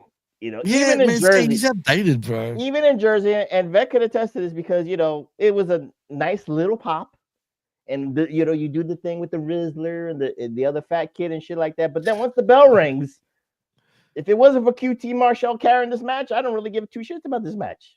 It is what it is. I don't know why they continuously bring him in for just because it's business. He's the only person that will lower himself to do this. He's the only man with no shame. And yes, he's holding it together, but that's like when you should be using like brick and mortar and you're using popsicle sticks and chewing gum. Oh shit. QT Marshall is barely any better than the AJ guy. Dude, he's so into himself, QT Marshall. He's even got his own documentary that's come out. I don't know if yeah, it's outrageous that there's a documentary on this guy. Yeah, like could you be more aggressive? Like, has anybody ever been more delusional about their ability in the world than this guy? He's something else. I don't know him personally, but the Hammer says QT is a darling. I don't know to who, Charles, but damn it, whatever. Anyways, yeah, over the moon. I've never heard a word come out of his mouth as a promo or as a shoot that didn't make me just want to, he can be pie funny face him, in I guess. skits. That's about it. But other than that, yeah, and then of course so after that hot tag, which came right after the double down, like immediately, a bunch of stuff happens. The fat kid comes back in. He gives a ball kick because the referee's distracted. He gives a ball kick and a cutter to Rocky Romero. Then Trent grabs him, and then Paul White punches Trent, and then the fat dad and QT do this like top rope blockbuster powerbomb combo to the guy that had career-threatening neck surgery. So, all around great, wonderful. I have I can't complain. This will get 5 stars on the ratings system. When Meltzer gets why it will get 5 stars, because the fat kid did the cutter. He did a diamond cutter. So that was it. All you needed was a fat kid cutter. If the Riz did a cutter too, that would have been 7 stars. But again, one cutter is enough. But the right team won. The right decision was done. AJ Boom all over. That's right. Oh boy. Hey, do you guys remember Alex Marvez? Yeah, where's he been? Was he back? He's been here at the Tailgate Brawl, and he's with Don Callis and the Young Bucks and Josh Alexander. And don't worry, guys, it's not just about money. It's about, whatever. What's it about? Injuring people. Josh Alexander's broken several guys' legs, and now he's gonna a killer now, Vet. He's gonna take Kenny's leg. Yeah. The guy that had diverticulitis, he's gonna take his leg. So yeah, Okada's not here. And then the funniest part of this, for some reason, Don Callis calls for something, and somebody throws like this big gift box from off screen, and he just catches it and gives it to the Young Bucks. So I don't know what this is. You guys probably do by now, because he made it seem like we're gonna find out what's in the box at the pay-per-view or whatever. So then they also insulted me by having speaking of fat families, we had the Workhorsemen back on my television, which I don't like. Thank God I didn't watch this crap. Yeah, right. Hook and Eddie run through them in a few minutes. Eddie, to the point where Eddie barely took the hat off. He came in with a hat on, and he only took it off when there was like a minute left. And then, yeah, he's lost a lot of weight, man. Too. Have you noticed how much weight he's losing? yeah, it's that Cesar Bononi. You know, he realized that he didn't have to just eat an entire sheet cake. He could just eat a bowl of yogurt with a little bit of fruit in it. Apparently, he needed some other out of work wrestler to tell him that. So I'm sure Professor doesn't have any comments on that. He may have a comment on Sky Team, the CMLL Trios champions versus Hechicero, Takeshita, and nobody until later when Okada arrives at the building mid-match, and then the pay-per-view starts. That's when the fireworks start. How many nights? And the pay-per-view Full Gear starts with the trios title on the line. But for Vet's purposes, there is a little bit of a caveat because the Don Callis family targeted Mystico, injured him in the back, so they can make it a 2-on-2 match. So with Sky Team without Mystico against, the Don Callis family without Okada, who's conveniently late. That's the way they would. Wait a minute, what? He won't. Yeah, they attacked Mystico. Yes, Mystico was there. They even came out to his song that everybody sings. But in the and no one cared about the song, by the way. When the started, it was actually 2-on-2, and then Okada gets his music entrance, and then it turns into a 3-on-2. Oh, no. What? Mm-hmm. Yeah, I remember. So, but I remember Mystico coming out to the song though. Later on, into the. Well, that's when I tuned in. To be fair, so. Yeah, but that's the way. Fair. But they actually did this right. They did it some justice. But again, the CMLL titles were an afterthought. Let's be real here. The real story was Okada and Takeshita, and you could say the tension between them. You could cut it with a knife. And then what I liked about this match, Jimmy and Vet, and Vet didn't see this, but there was a point in the match where Takeshita was face down and his face was on the mat, and Okada took the time to beat the shit out of him from behind. Takeshita didn't even know who was beating him up. He thought it was one of the Sky Teams, but Okada just was like this, boom, boom, boom, boom, boom, and then he gets up and he smiles. He smiles to the crowd, and it was so great when you saw that and stuff like that. And then mind you, he blames Takeshita for everything that happens in these matches. Right, well. and he blames it. But what I love, Jimmy, in this match was Hechicero was begging both of them. He was like, "Please, guys, I need these titles. I need these titles. Please, por favor. I need these titles. I need these trios titles, por favor." And they don't give two shits about the titles and all that stuff. And of course, just like the tag team titles, I forget if it was a couple of weeks ago, they did the Rainmaker spot where Okada was supposed to hit one of, I think it was Mystico or Dorada, misses it. It was Dorada. It was Dorada. All right, excuse me, but they did the Rainmaker spot. Of course, Okada got Takeshita, and then Takeshita got pissed. Then all that other stuff. But then the hero of this trios match is Mystico. And guess who takes the pin? Vet already knows, and he doesn't have to see it. He knows it was Hechicero who took the fall. He tapped out to the what is Mystico's move? Neither here nor there. Mystico lock. The Mystical Lock. Let's just say that. He taps out to the Mystical Lock. But again, after the bell rings and the Sky Team is celebrating, we pan to Don Callis trying to keep the family together, trying to keep Takeshita and Okada from not beating the shit out of each other.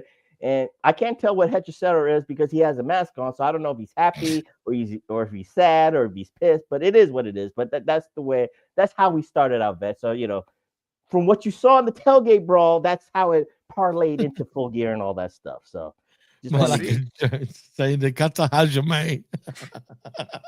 Jimmy, what's your thoughts about this opening match? Oh man, Okada always like this. The threesome of Hechicero, Takeshita, and Okada actually amuses me for some reason. Them three, because Hechicero is just, I don't know what that, when you see him together too, if you notice he's being very, I hate the fact that he's starting to become a bit of a joke character, if that makes sense, which I don't like. But in this case, he's amusing me because he's sitting there like acting like nothing's bad, everything's cool. And then, you know, Okada and Takeshi are always going at it, you know what I mean? Then he's just stressing out.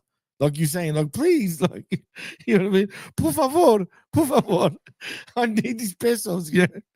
Well, I need the money.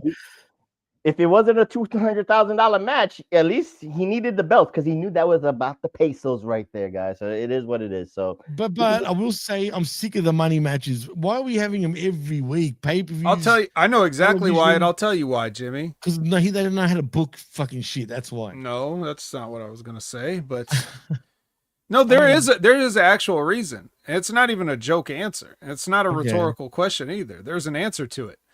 The reason why we have so many of these things is all your fault.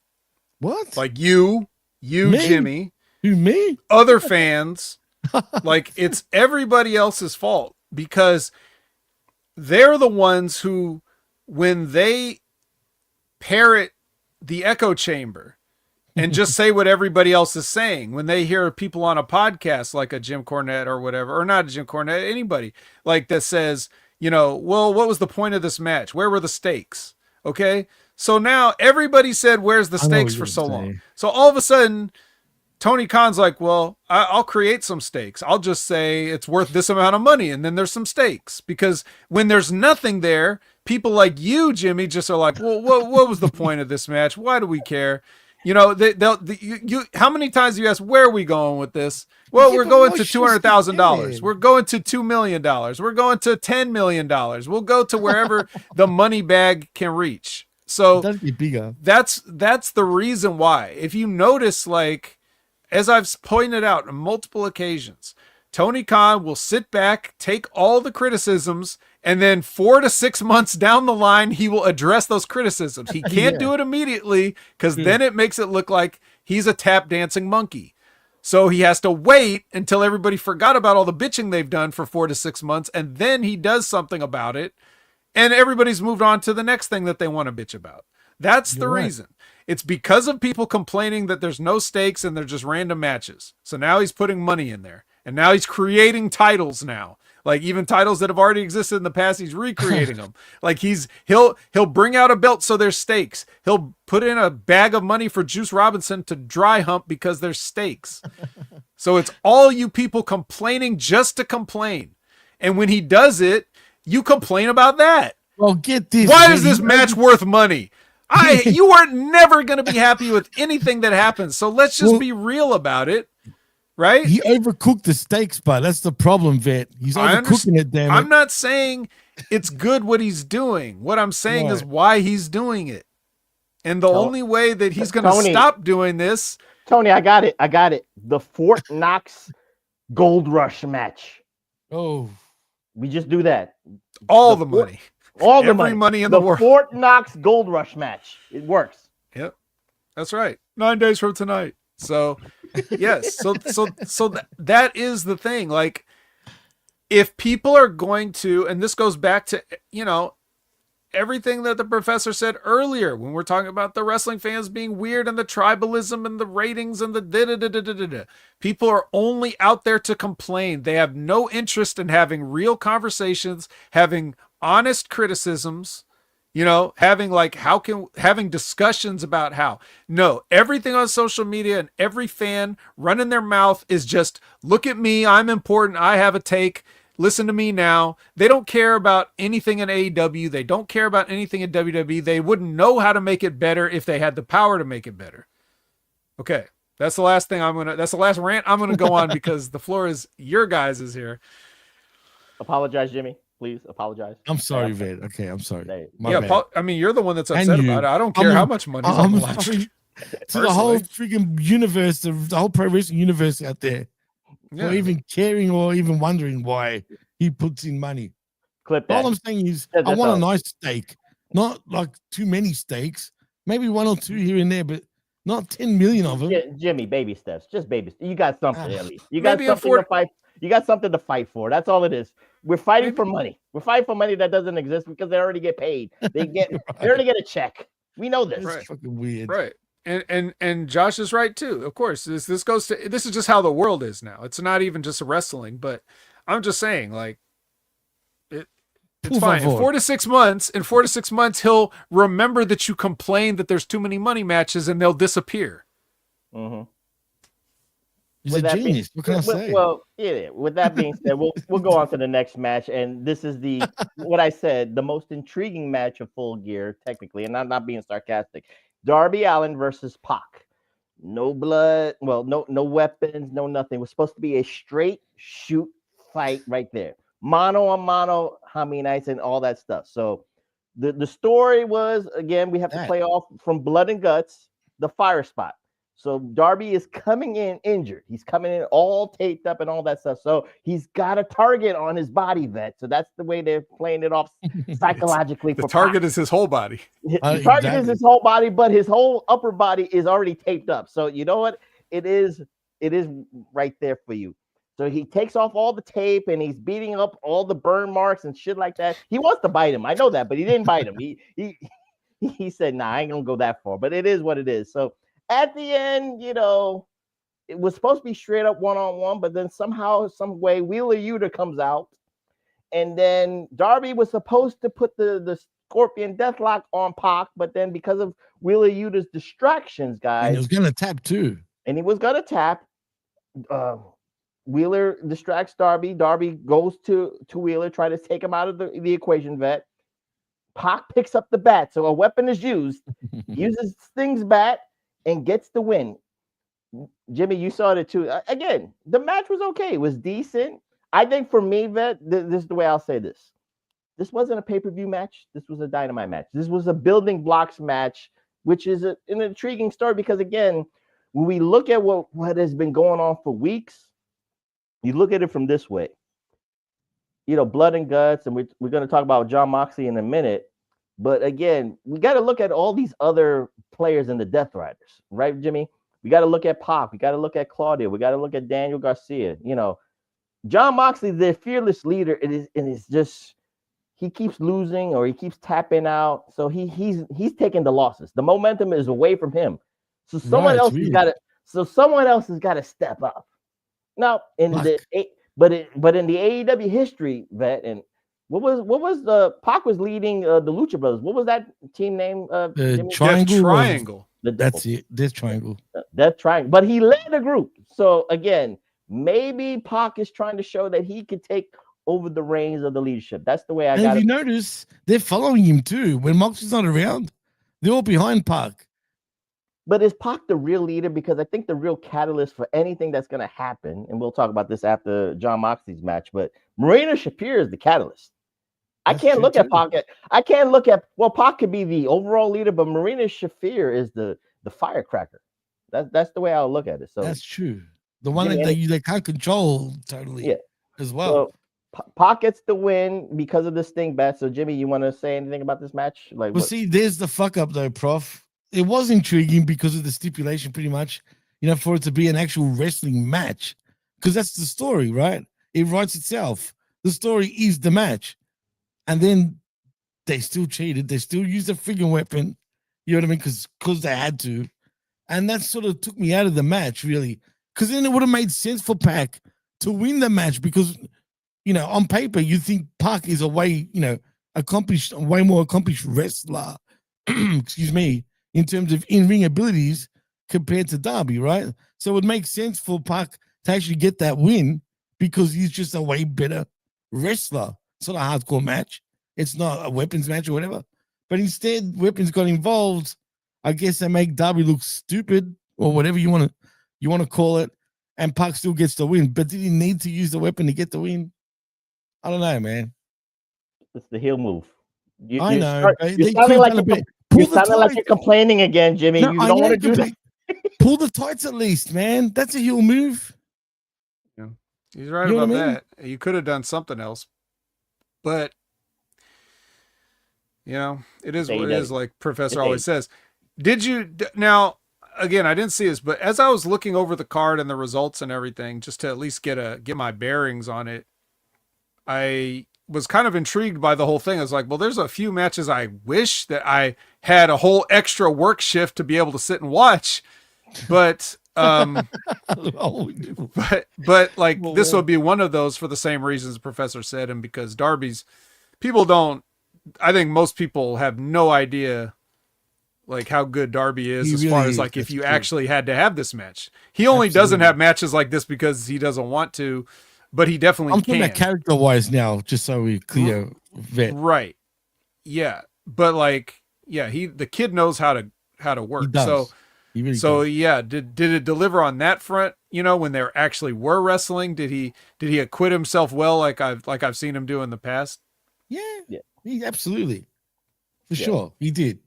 It was a good. I might go back and take a look. Yeah, it was a good straight up wrestling match, and then the psychology was there at the end, so it is what it is. So we can move on to the next match, and the most, I'm not gonna say intriguing match, but the one with the stipulation, the Babes of Wrath versus Marina Shafir and Megan Bayne versus Mina and Tony, and of course say it, Jimmy.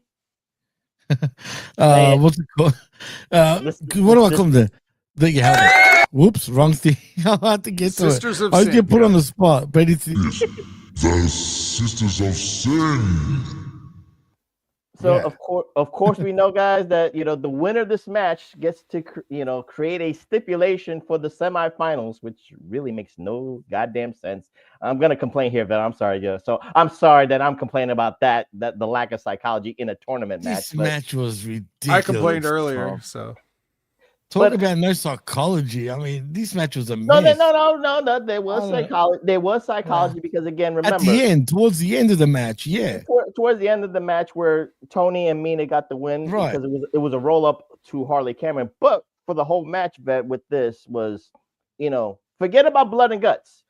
The friendships are over. The friendships are over. It's all about the goal. So it is what it is. So they were all tagging each other like you would expect. Tony was going to tag Mina. Megan was going to tag Marina Shafir, and yada, yada, yada. Babes of Wrath was going to tag each other. So you ain't going to do all that stuff. So, and again, the Mother's Milk spot. I love that name. The Mother's Milk, because I think she did. I think Marina did it to Harley Cameron. And so we got to see Harley's booty on the camera. So, that's not as good as Jay's, but what booty? Exactly. That's true. Compared to Anna Jay's, obviously. Well, compared to Anna Jay, that's thick, it's still booty for a white chick. Yeah, for white booty, it is what it is. So that's probably the highlight of the match right there. So it is nothing too much to say, Jimmy. You want to add on to that match? No, I didn't really enjoy the match. The ending was fine, I guess, but in the end, we get kisses, we get the hugs, we get the dancing. The whole same old shtick. That's all you need to know about this match. Send them home happy in 4 more hours. That's it. I guess everyone was happy. And then the stipulation bullshit for this week, whatever. This match didn't need to be here. Should have been on the pre-show, really. I agree. It should have been on the pre-show. But remember, Tony Khan always has to have a precedence. There has to be two women's matches. Because he doesn't know how to do the fundamentals anyway. He's trying to hide his bullshit. He needs 2 women's matches, so he needed to add the 4-way match here, and then you got the Mercedes and Chris Statlander at the end for that stuff. So and we got blood in this match too, by the way, Vet. Oh, good. It starts from here, then we go off to the races with the blood. Okay. It doesn't stop. Well, what's next? So with that being said, I don't want to ramble on, but this is probably the match of the night. This is probably the match of the decade. This is probably the match of the millennium. Match of the millennium. We got Brodito defending their tag team titles against FTR with Stokely. So with that being said, I'll give you paint your picture. Think of it like FTR against DIY. Think of it like FTR against American Made in that sense. All the pomp and circumstances, the false finishes, and all that stuff. So way more finishes, I think. You got that picture. So I'll give you that. So you can see where I'm going with that. And then the spot of the night where Stokely sacrificed his own body when Brody King was running down, was going to do a tope suicida and get Dax the Axe, take him out of the equation. Stokely pushed him out of the way and took the brunt of it. That was the highlight of the night right there. And then people were like, holy shit, and all that stuff. So, again, false finishes here, Jimmy, and you saw that. And then at the end, it was the Power and Glory move, and then the FTR, and then the finish, and then the FTR finisher, and we got, for the third time, new AEW World Tag Team Champions. Record tying too. Record time with the Young Bucks.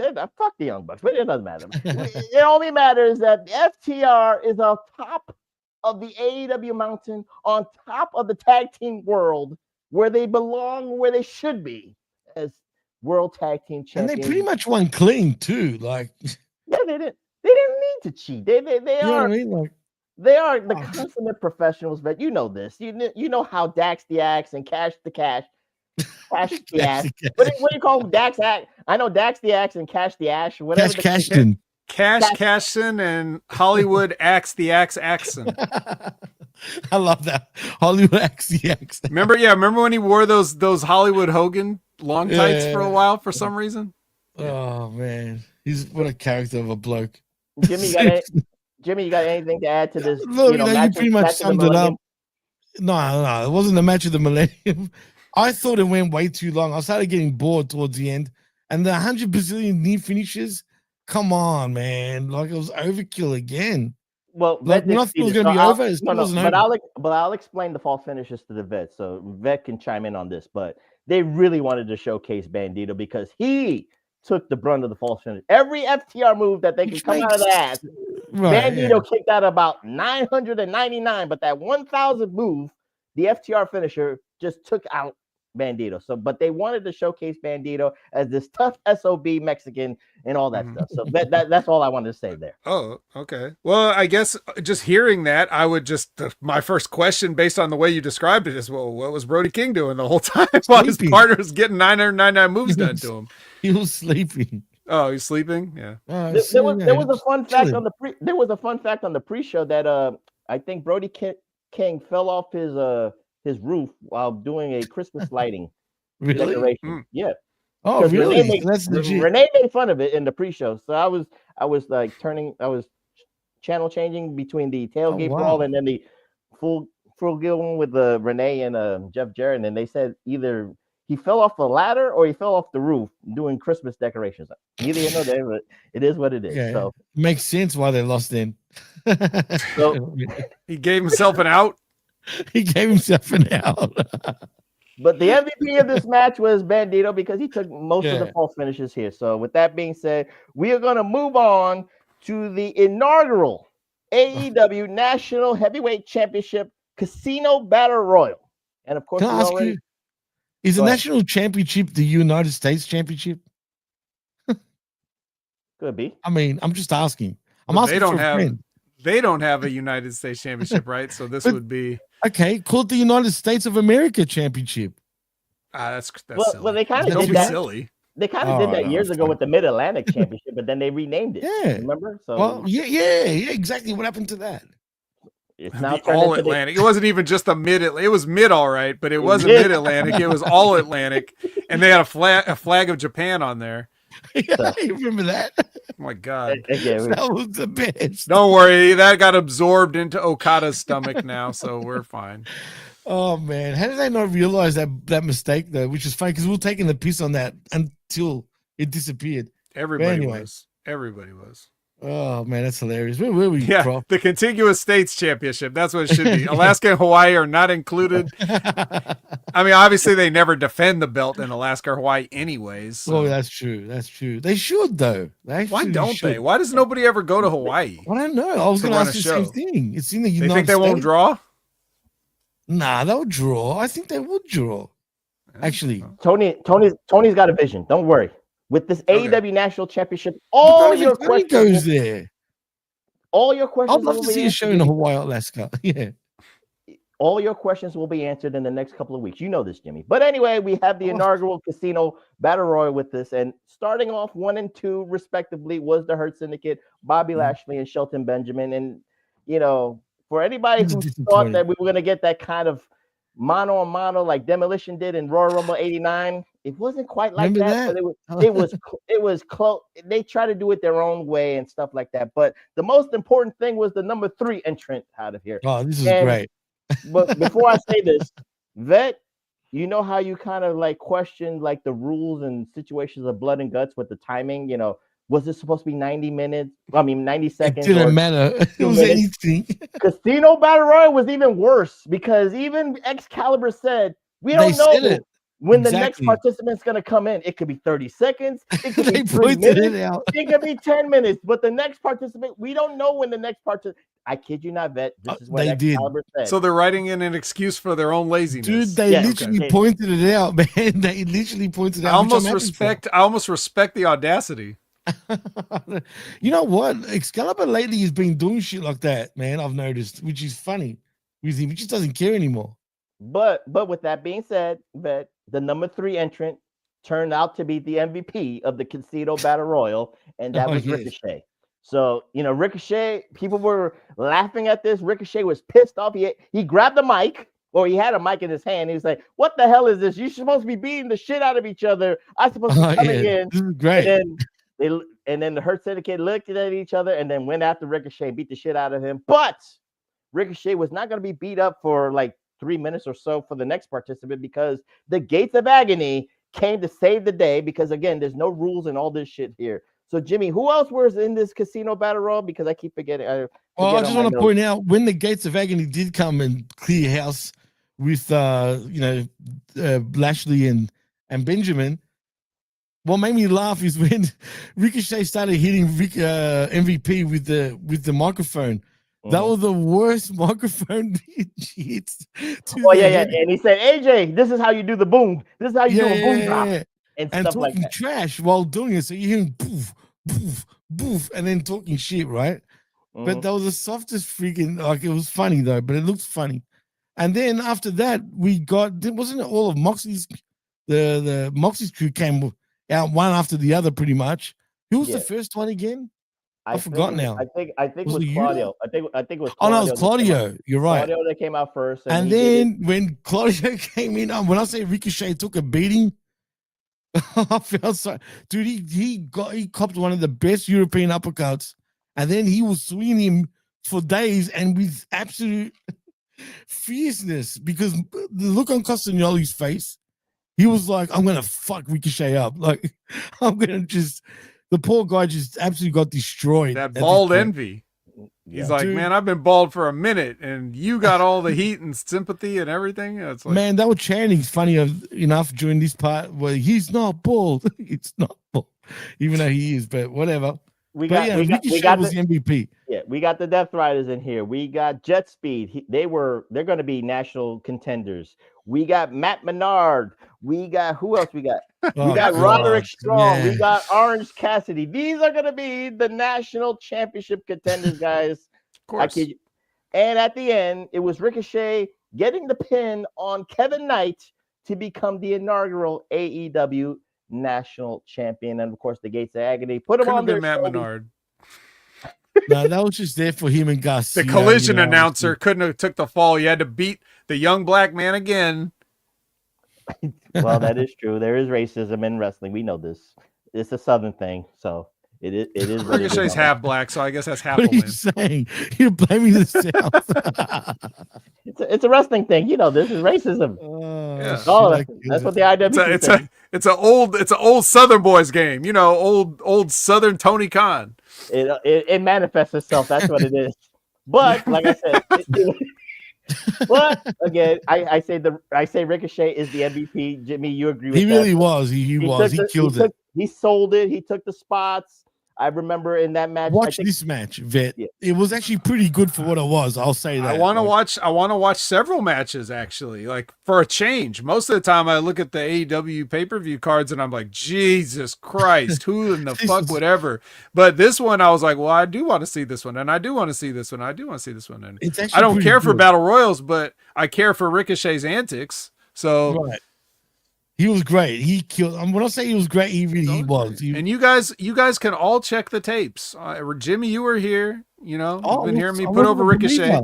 I've been putting him over since before I did this show. Right. I probably was putting him over since he'd been in NXT. Whenever I was covering Next Level for the past 5 years.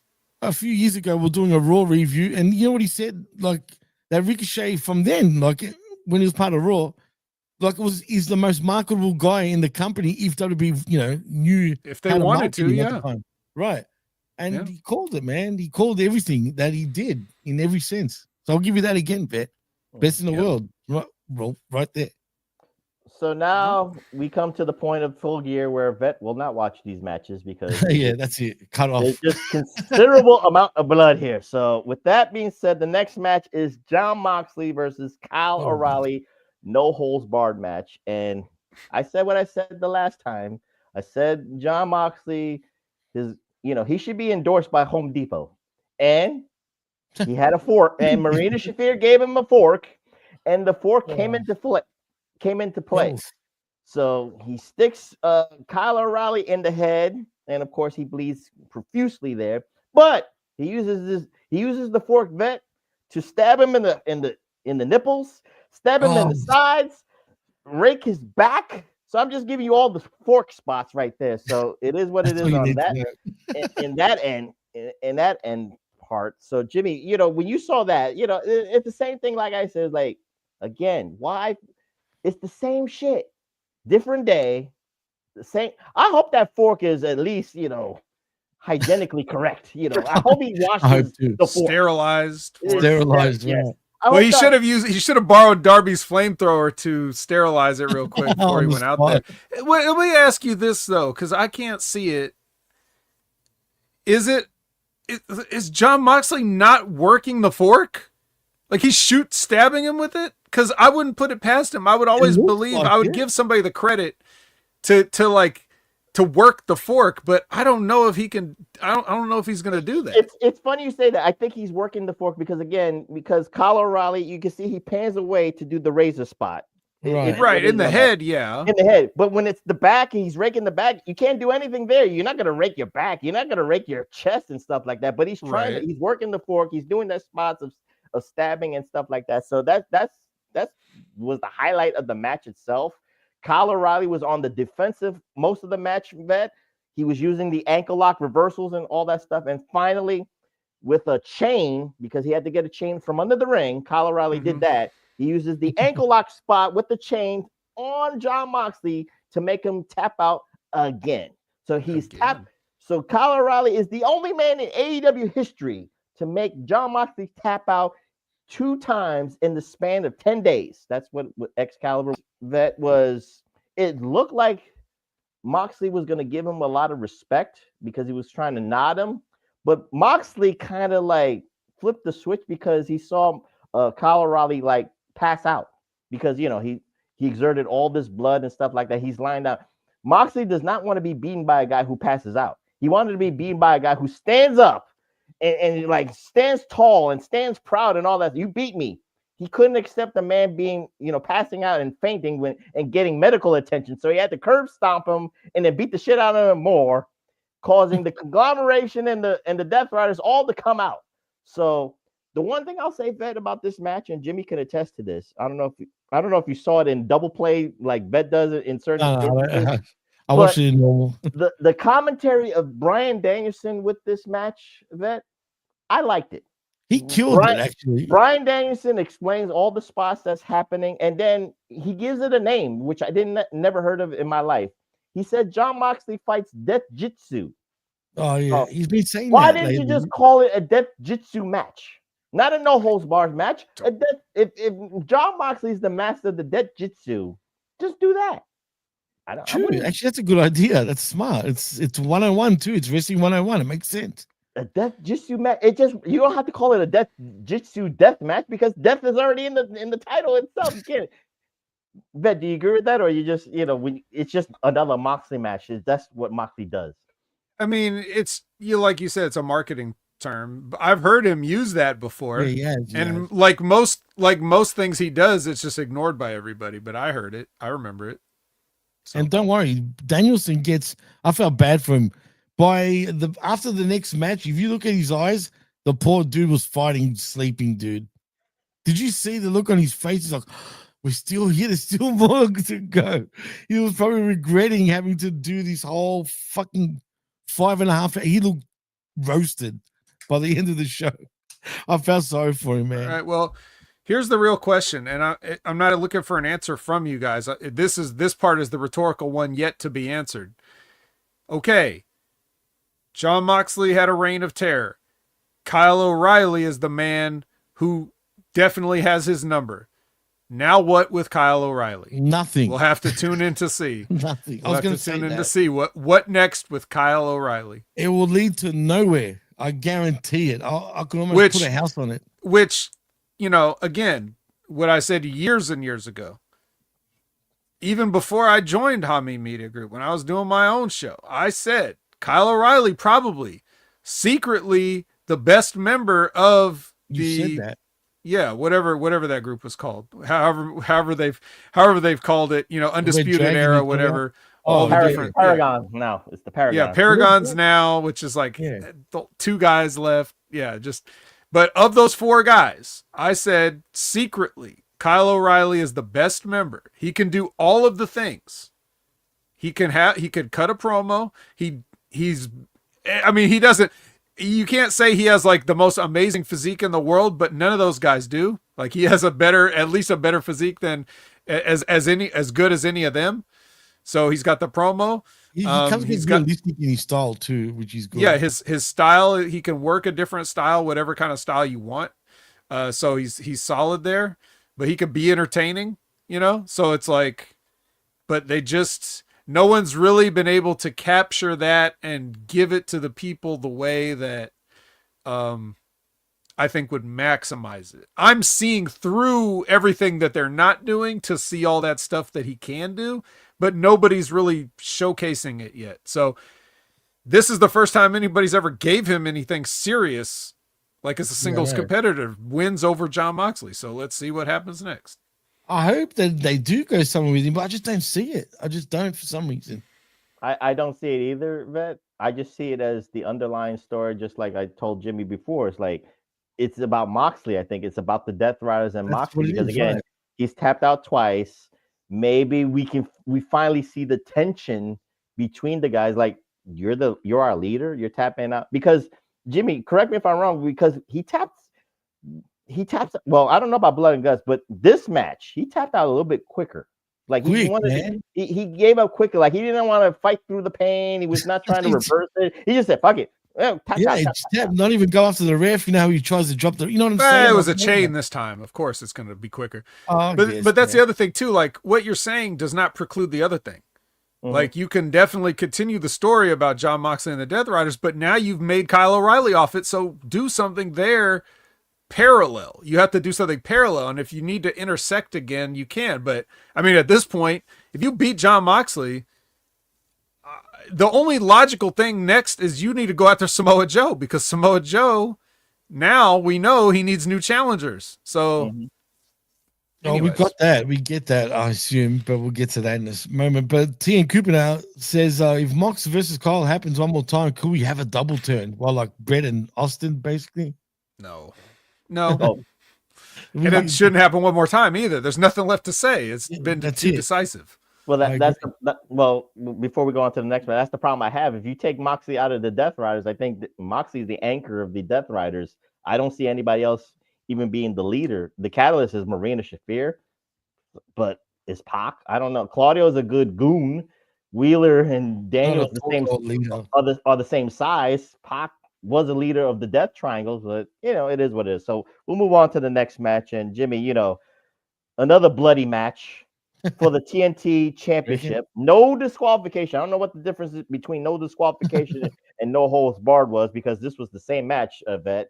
Kyle Fletcher defending his title against Mark Briscoe, and of course the caveat is if Mark Briscoe loses, he must join the Don Callis family. So, Jimmy, a lot of plunder in this match. We had tables with barbed wires. We had the screwdriver spot. Again, sponsored by Home Depot. Call AEW. Give them money. That's all I'm just saying. Especially this match. Especially That whole Depot's hardware, not bro. going to call them Lowe's, definitely. Or Lowe's, slide in there. Oh, Ace man. Hardware? I don't know. Yeah, we'll call it Carl's hardware, or maybe even Mark's hardware at this point. But seriously, the spot of the night, vet, was Mark Briscoe climbing the top of the ladder and doing a froggy bow onto the table on Kyle. They shattered Fletcher. that table, man. And I must not forget, vet, we had thumbtacks here too. So Sure. We had brain busters on thumbtacks. We had back suplexes on thumbtacks. Jimmy, anything else I'm missing about the plunder? No, it was mainly about the thumbtacks. The barbed I heard there was wire a barbed table. wire table. Is that true? The barbed wire, yeah, but it was pretty weak. If you look at this barbed wire table, it was too neat, if that makes sense, to the point where it looks just fake. Well, the whole idea of it's fake. When would you ever just attach barbed wire to a board like that? That's not what barbed wire's for. It's for fencing. But this what the table fuck had would the you? legs. Why would you ever have it on a board other than a pro wrestling match? Yeah, but this is worse than previous ones that we've seen. Trust me, it looked too neat. But it had legs on it at least, so they went through the table. It wasn't just a board. And with the J Driller, vet, onto those thumbtacks, we got a new TNT champion, Mark Briscoe. So this was the moment of the night for me. Like, I was happy as hell. This was the feel good moment for Newark, New Jersey, vet. So 10,000 people were happy that Mark Briscoe got the TNT title. This was the biggest title win of his career, even though he was the ROH World Champion. But neither here nor there, because it was not the same ROH championship that his brother had years prior to that. So, vet, anything else you want to add? I want. I'm sure this was a night of many pops, but how was this one? Because this was the most. I would hope this would be the most, relief. Like, thank you, God, finally. It was a great moment, man. And he did get a thunderous pop. I won't say thunderous, but it was a good pop. And him sort of in tears, looking up, talking to his brother was a great shot as well. Even Danielson killed the commentary on this too. I feel like he was telling the story about how long he's known Mark Briscoe for, and the Briscoes in general, and how much of a lovely man, in those words, literally, and Mark Briscoe is. Like, he's a lovely man. I love him, Like, and it felt legit, you know what I mean? So everything about this match, sure, it was overkill. I mean, do they hate each other that bad that they had to go through all this shit? Like, really, that's another thing I don't like. I don't know if they hate each other, but at least there was a history that dated back longer before than they could have planned it. Right. You know what? This is the only normal storyline when you think it's about it. It sort of came out of something organic from a while ago. So at least there's at least there's that it's like, okay, it's come to this. But see, like the professor is always saying, about how everything is damn blood and guts and all the time and everything. It's like, so this won't stand out. And even what they did, just from what I'm hearing, it's the same stuff as ever. I mean, we've seen thumbtacks. It's not that big of a deal anymore. It's kind of silly that people still do it. So whatever. And you just saw a match right before it, like you guys. And you're going to see another one right after it. I'm just saying. So it's not right after it technically. Not right after it technically, but. But at least, yeah, I'm just, so the other good thing about this is Mark Briscoe gets to carry this belt around because he's the only guy that's like on every single show prominently featured in some kind of a match or something. True. Even Kyle Fletcher would only show up once in a while to actually be in the ring. But it seems like Mark Briscoe's always be in the ring. So will he continue to be in the ring as part of the conglomeration or whatever, holding this belt, or is he going to like get a more relaxed schedule now that he's a champion? We'll see about that too. Hey, I will say one thing about Mark Briscoe. If there was a fifth man award in pro wrestling, he'd be the guy this year, easily. Well, it's like you said, he's the AEW Strong Win champion. So this was the strongest win of Mark Briscoe's career on pay-per-view. So with that being said, we get to the $1 million trios match. It's all on the Right. line there. We got Josh Alexander and the Young Bucks. And the gift that you was talking about earlier was money gear. It was a money gear suit that the Young Bucks were wearing. And there was no blood in this match, just And carnage. they got advertisement into their Young Bucks theme music because I think it was either DC or whatever the turnbuckle advertiser was on it. They were sponsoring the Young Bucks theme music, paid for by Don Callis. So that was a cute moment there. So against the Jurassic Elite of Jungle Jack Perry, Luchasaurus, and Kenny Omega. So what do you expect, Vet? It is a Young Bucks match. You know what they do. Once you've seen it, It's you've the seen most. it all. You've seen one, you've seen them all. It's very fluid. I'm not trying to, talk about It was a bad good about match, it. though. It's a Right. good match. It's very fluid. You know what the Young Bucks bring to the table and all that stuff. So it really, I just want to talk about the end, Jimmy, because that's No, what it is. yeah, fuck the match. Once you've seen one, like Prof said, you've seen it all. So with exactly that being please. said, the winners of the $1 million challenge was Josh Alexander and the Young Bucks, because I think it was Matt Jackson who pinned Kenny Omega with the BTE trigger and all that stuff. So with that being said, the Don Callis family was celebrating. Hechicero ran straight to the money. He wanted to grab all the money. So, he had 3 bags on himself. He wasn't humping the bag, Vet. So just, not like Juice did. So yeah, they were about to beat down Kenny Omega more. And there was a question of empathy that the Young Bucks had towards Kenny Omega. They were stalling. This was great acting, Vet. They were looking at as the Don Callis family was beating down Kenny Omega, and Don Callis was trying to sway them with the money. He was like, "Look, we got you the money. You're not broke anymore. Take the money, take the women, take the glory." While their best friend is getting beat down by Hechicero and Josh Alexander and Mark Davis and all that, and Roppongi Vice and shit like that. And then their conscience called them and they ran down. They said, fuck the $1 million. And they saved the day. It was the reunion that Newark, New Jersey was looking for. They hugged it out. They kissed and all that stuff. The Elite is back and all that stuff.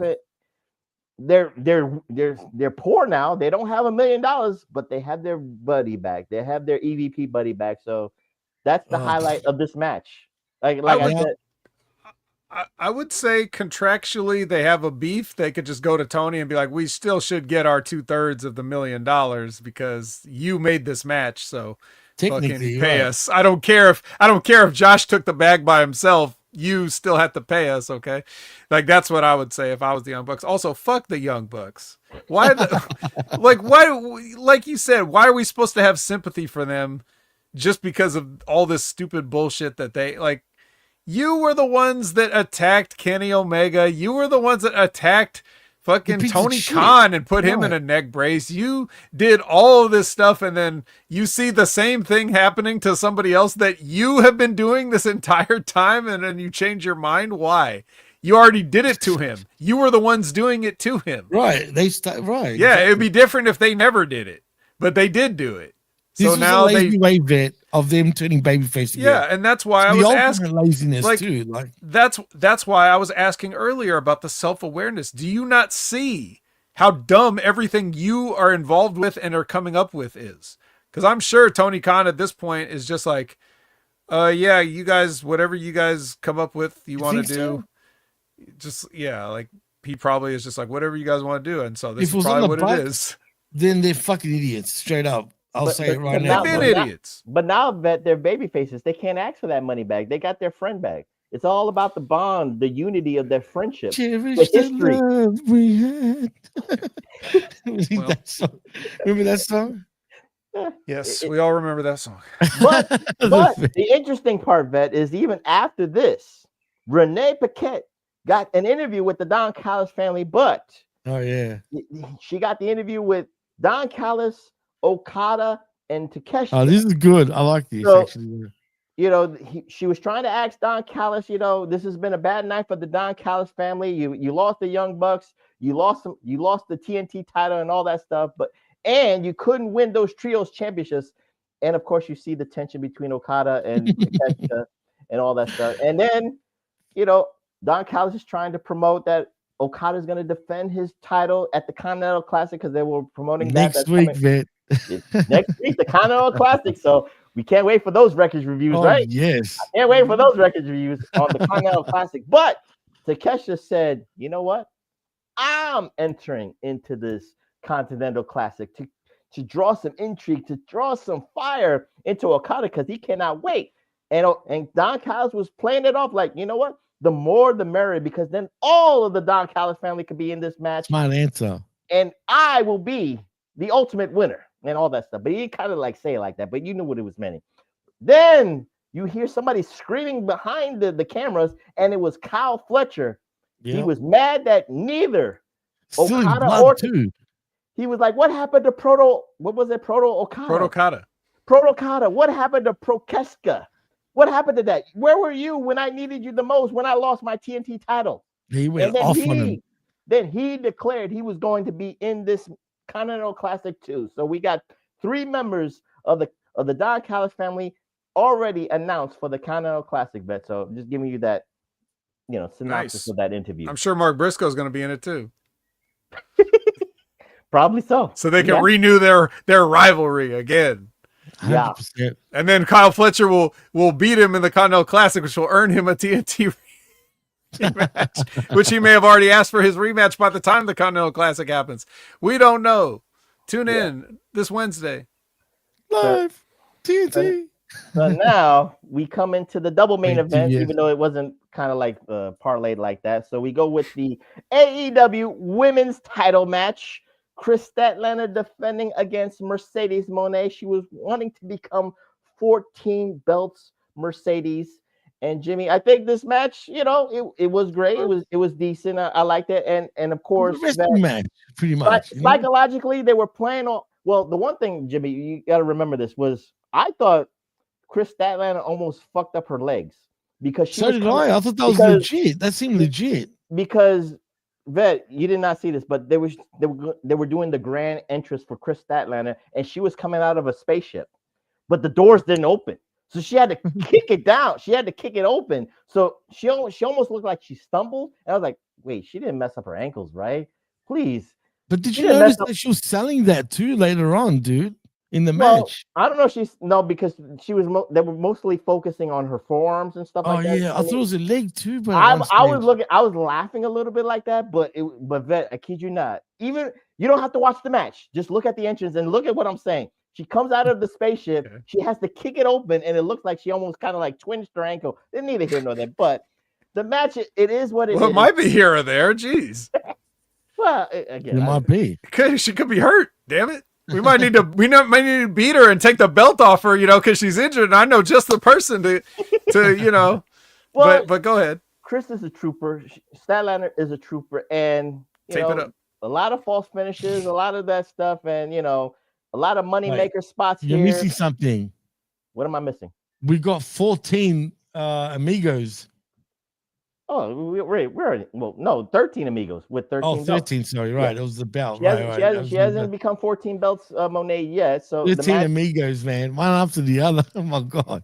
The match is what it is. It was a good match for maybe like 18 to 20 minutes, Vet. And at the end, Chris Statlander wins with her finishing maneuver.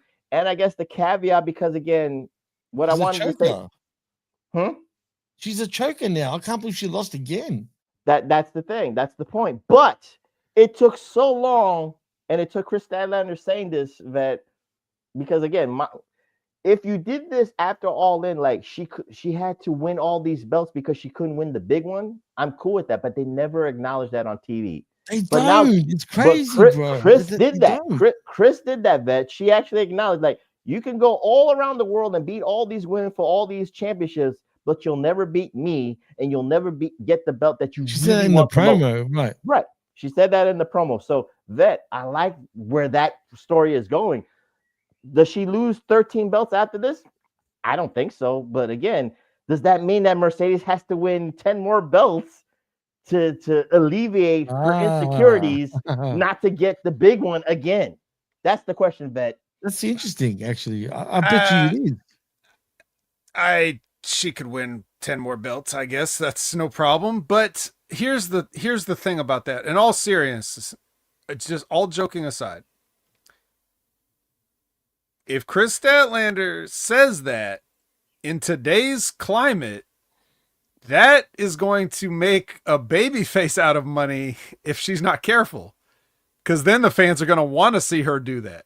Because that's kind of a heelish thing to say, even if the babyface is justified. It's kind of a dick move to tell somebody, you can't beat me. That's like a sort of a childish taunting thing, right? So if they don't play this right, then, you know, Mercedes going to have to work overtime to maintain her heel status. Well, again, like I said, it goes to the insecurities, but then she could sacrifice maybe 3 of her belts. Maybe lose one in Argentina, maybe lose Mexico or something like that. Lose the Arabian Women's Championship, at least to show that it is bothering her. That's what it is. If you play it off, it's like a drug. That might eventually have to happen. Yeah, she can't have all these forever. So, but that's the fear, guys. That's what I'm saying. Like, does she win 10 more belts because she can never win the AEW Women's she's insecure, title? right? Like, I like that idea. I actually do think it works because she's in her mind. She thinks she's the best, but deep down in her heart of hearts, she's extremely insecure and knows she's choking. She can't win the big one. I get, but even when she eventually does win it, because she will, that's going to turn her babyface anyway, Vet, right? I mean, maybe, but but I'll tell you how it won't, right? And I'm putting this out there. Anyone can steal it. Anyone in the Khan family can steal it if they want to book it, if they want to do this. Clip it. When she finally said, when you decide you're going to pull the trigger on Mercedes and give her the big one, you have her put up all of her belts. Like, if I lose this match, I will relinquish each and every belt back to the promotion from whence it came if I do not win this match, so that everybody thinks, oh, this is how they get the belt off her, you know, without her having to go around and do a job tour or whatever. Like, this will be a way to do that. And then she wins the belts and she keeps all the other belts and then she has more belts. That's how you do it. All right, clip over. Oh boy. What up, MSG? He's in the house. Thank you for joining us, bro. Well, how's TCW, by the way, Matt? Matt's in time for the main event. The main event. The men's main event. For the men's world title. How fucked is it even? We had the women's main event. Now it's time for the men's main event. And we have it in a steel cage, guys. And we had a bit of a blood break. Haven't seen one of those in a while. Steel cage. We got Hang Person Adam Page defending his title, the men's world title, against Samoa Joe. And his entrance was very good. You know, he has new theme song. Yeah, no, it was Hangman. Hang Person had new theme song, but Samoa Joe, that kind of reminds me of kind of like Taken from the Past because of the having all those ops students. Because it was called the Ops Dojo, kind of is reminiscent of Taz's dojo, where he had all, Chris It is Teddy exactly what the play is. It is Taz's dojo, right? So he's paying homage to Taz and the Taz dojo and stuff like that. So I kind of like that entrance for that. Which comes into play, does it not? It does. Spoiler alert. We get a swerve, bro. And Hang Person Adam Page has his new theme song. I don't know if it's permanent, but it is what it is on that. I would assume it is. I mean, I never could tell because Kenny Omega had a new theme song and then went back to the old one. So if you it depends on the It's like when Triple H uses Time to Play the Game and King of Kings. It's whenever they feel like it, I guess. It goes for the purpose. But Vet, like I said before we started, it's like I like this match because the psychology for the blood was needed for this cage match because it was sold like you took your head, you ran your head to the fence. Stuff like that. This is old 80s booking, which is beautiful. I loved it. Have no problem with the blood though on Joe was bad, dude. Yeah. Well, he didn't know how to cut himself, but it was very bad. Oh shit, dude! I was worried for him. He and even Bryan Danielson was worried for him because it was like, bad. He's like, does he train for blood in his cardio and shit like that? I remember that. I don't know why he said that, but it was bad. I mean, you got to see. It wouldn't stop. What's that supposed to mean? You just gig yourself and get on the treadmill, like? I don't know. Ask Bryan Danielson. Yeah, run with a cup in front of you to catch it. Like what? It was bad. He was using that much blood. I'm telling you, I felt like he's gonna pass out any second. Like it's a lot. Even after the match finished, he was Yes. still just pouring. Like So he the does moment, sweat a lot though. so the moment came at the end, Vet, where Shibata came out to try to cause a little bit interference and stuff like that, and then trying to cause a distraction so to save Joe and get a chance to recuperate, if you will. But then Hobbs comes out and then rips off the locks himself, opens the door with the AEW Men's World title and throws it into the ring so that the title becomes a key factor into this match. Eddie Kingston comes out to thwart away Shibata, and then we never see both Kingston and Shibata because they're gone in the back. And then, lo and behold, comes out Hook. Now, this is the worst. I'm going to say this. This is the worst heel turn because he wears this big orange puffy shirt, but I'm seeing through it. He's got a black op shirt underneath it. He couldn't hide it well, man. He just couldn't hide it well. So I was like, oh, shit, here comes Hook. This was all a plan. This was all a ruse. Takes the men's world title and hits Hangperson Adam Page. And 1, 2, 3, we got a new AEW World's Heavyweight Champion in Samoa Joe, which I think is the correct call. I think it's the right agree. call. I didn't see it coming though, Prof. I did not think that was going to be the finish. I don't care how many times, Jimmy, that they said that Hangperson was the best AEW World Champion in the history of AEW. He just hasn't had a good run. It just showed it. It just really showed it. So they try over and over and over and over again. They're going to try again. And you know what? Let me say one thing. Just because you said that, I just want to interject.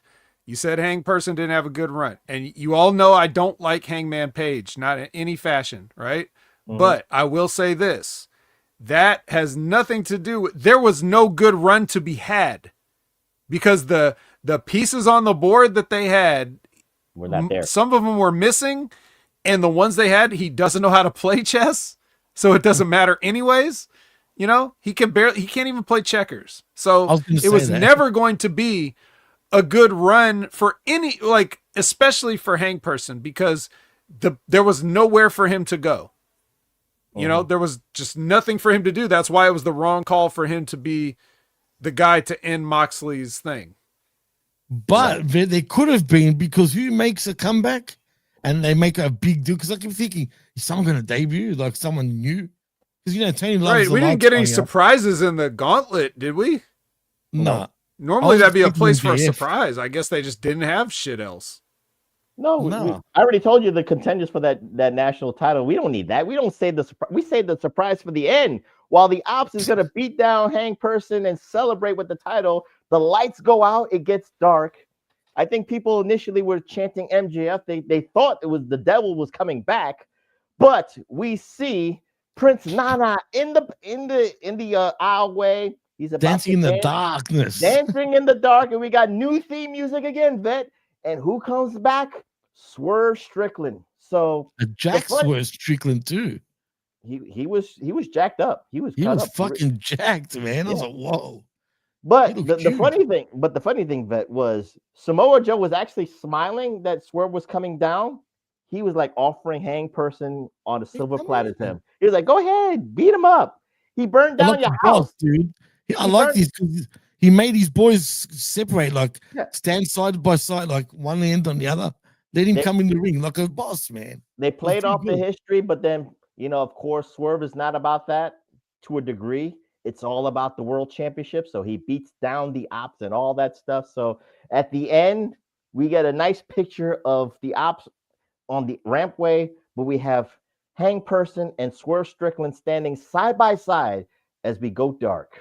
So I think the problem, Jimmy, is like, remember All In, because I think it was meant for Swerve and Hangperson to be a tag team after all that history. Yeah, that's true. But they kind of flip-flopped it with Will Ospreay and shit like that. So we're getting that history now, fast forwarding to Full Gear and maybe World's End. So screw that.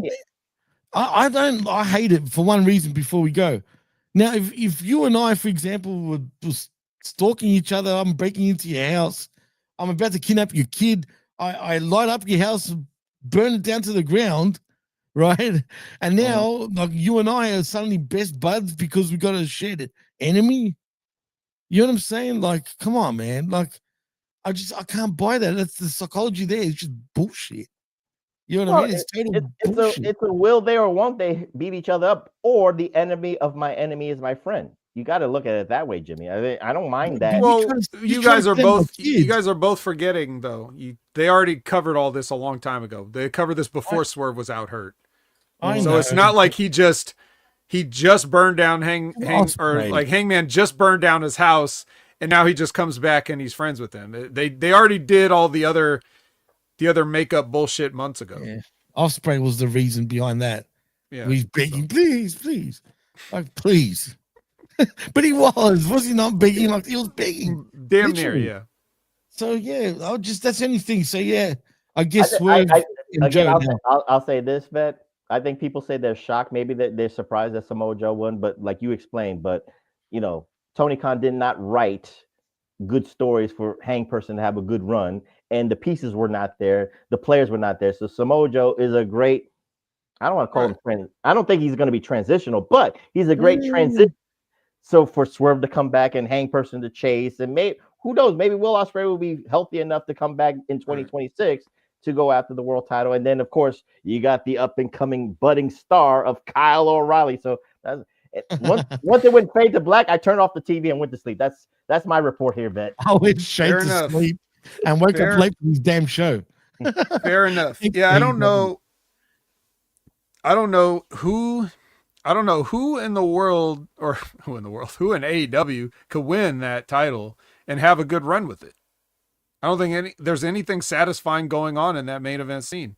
I mean, the fans won't tell you that, but they don't know any better.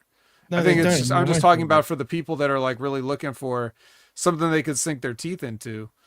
And most of Paige's run, I already forgotten it. So I can't remember who he faced. Oh yeah, that's right. It was Joe before that again. Yeah, it was Joe before. And, and then Joe again. I guess he put the title up against Hobbs in that Pulse Count Anywhere match. Before, right? Wasn't it? The night before. That was amazing. Or whatever it was. You want to really pop? You want to really pop me, Vet? Have Mercedes challenge Samoa Joe for the belt. You want her to get 14 belts? If she can't get Chris Statlander, she can beat Samoa Joe. They could do that. Wow. I would love to see them do that because that's even good, even though you don't actually do the match. Just for her to say it is funny. It's good TV, right? Like, oh yeah. I put her over though as a babyface again if she was like that. Like, she shouldn't do it to Joe. She should have done it to Hang Person. Hang Person would have been perfect. That would have been right. Awesome. Not Joe. Like, don't make me get that too. Like some just passing by, like on her way to the ring for a match or something. He's doing an interview. That would bury him completely, though. Yeah. Well, what else, what can she do that he hasn't already done to bury himself? Exactly. Did she sew the butterflies on his? No, she did not. Actually, credit to him. He hasn't been wearing butterflies for a while. I'll have to check out that new theme song and see if that's manly. Yeah. Would you call it manly, Prof? I got no comment. Or Swerve. Let's see what that song's about. Swerve is better. I'll say that. Like, but is it better than Swerve When I Drive though?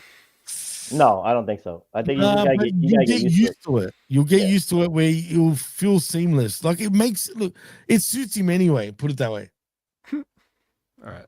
I think one thing before we go, guys, is just to me after Full Gear, like we got this problem because for Dynamite and Collision purposes, you got the Continental Classic and then you got the AEW Women's World Tag Team Title Tournament still going on. So you got two tournaments going on at the same time, so you can't really build proper storylines. Maybe in my humble opinion, do you agree with that, or they could build something through the Continental Classic? We know that Okada and Takeshita have been building something that they're going to use into it. That's the only thing. That's the only overlaying perfect storyline to a degree going into the Continental Classic. But then with the Briscoe thing too, obviously that's ended now. But you know what I'm saying, right? They're the only two things that actually were making sense with stories. Well, even in the other Continental Classics, they had other non-classics matches on the show, so it's just going to be normal.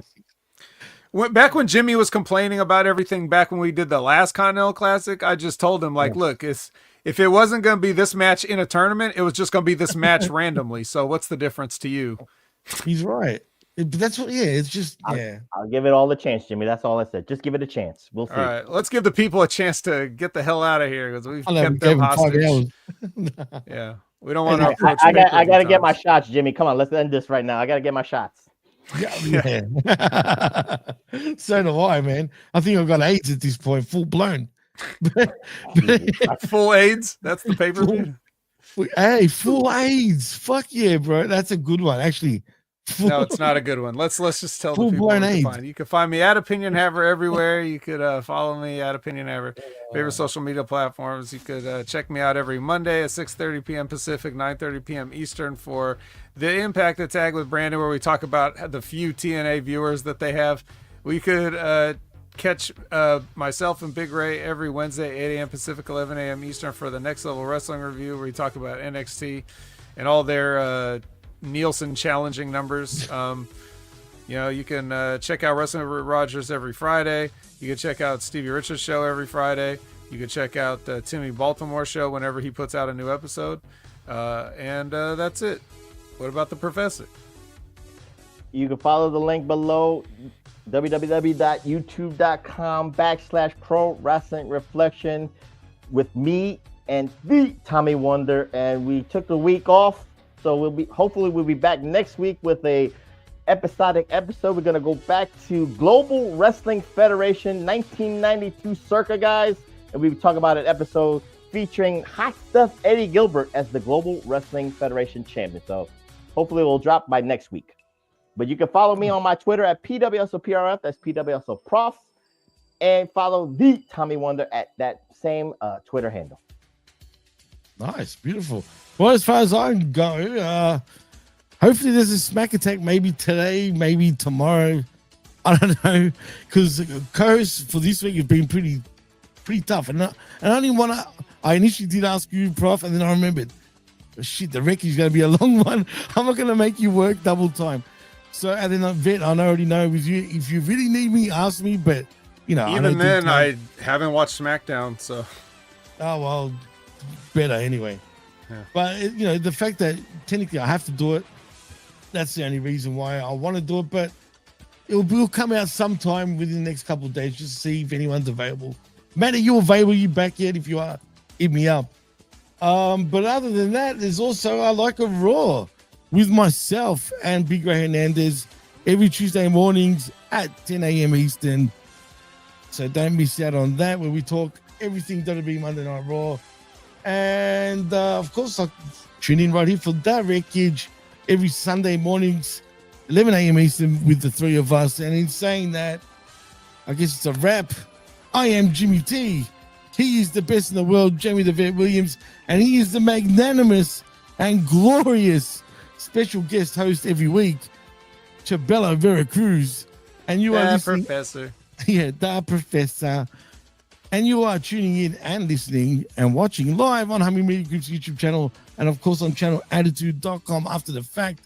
Till next time, thank you to everyone who tuned in. Adios. Peace.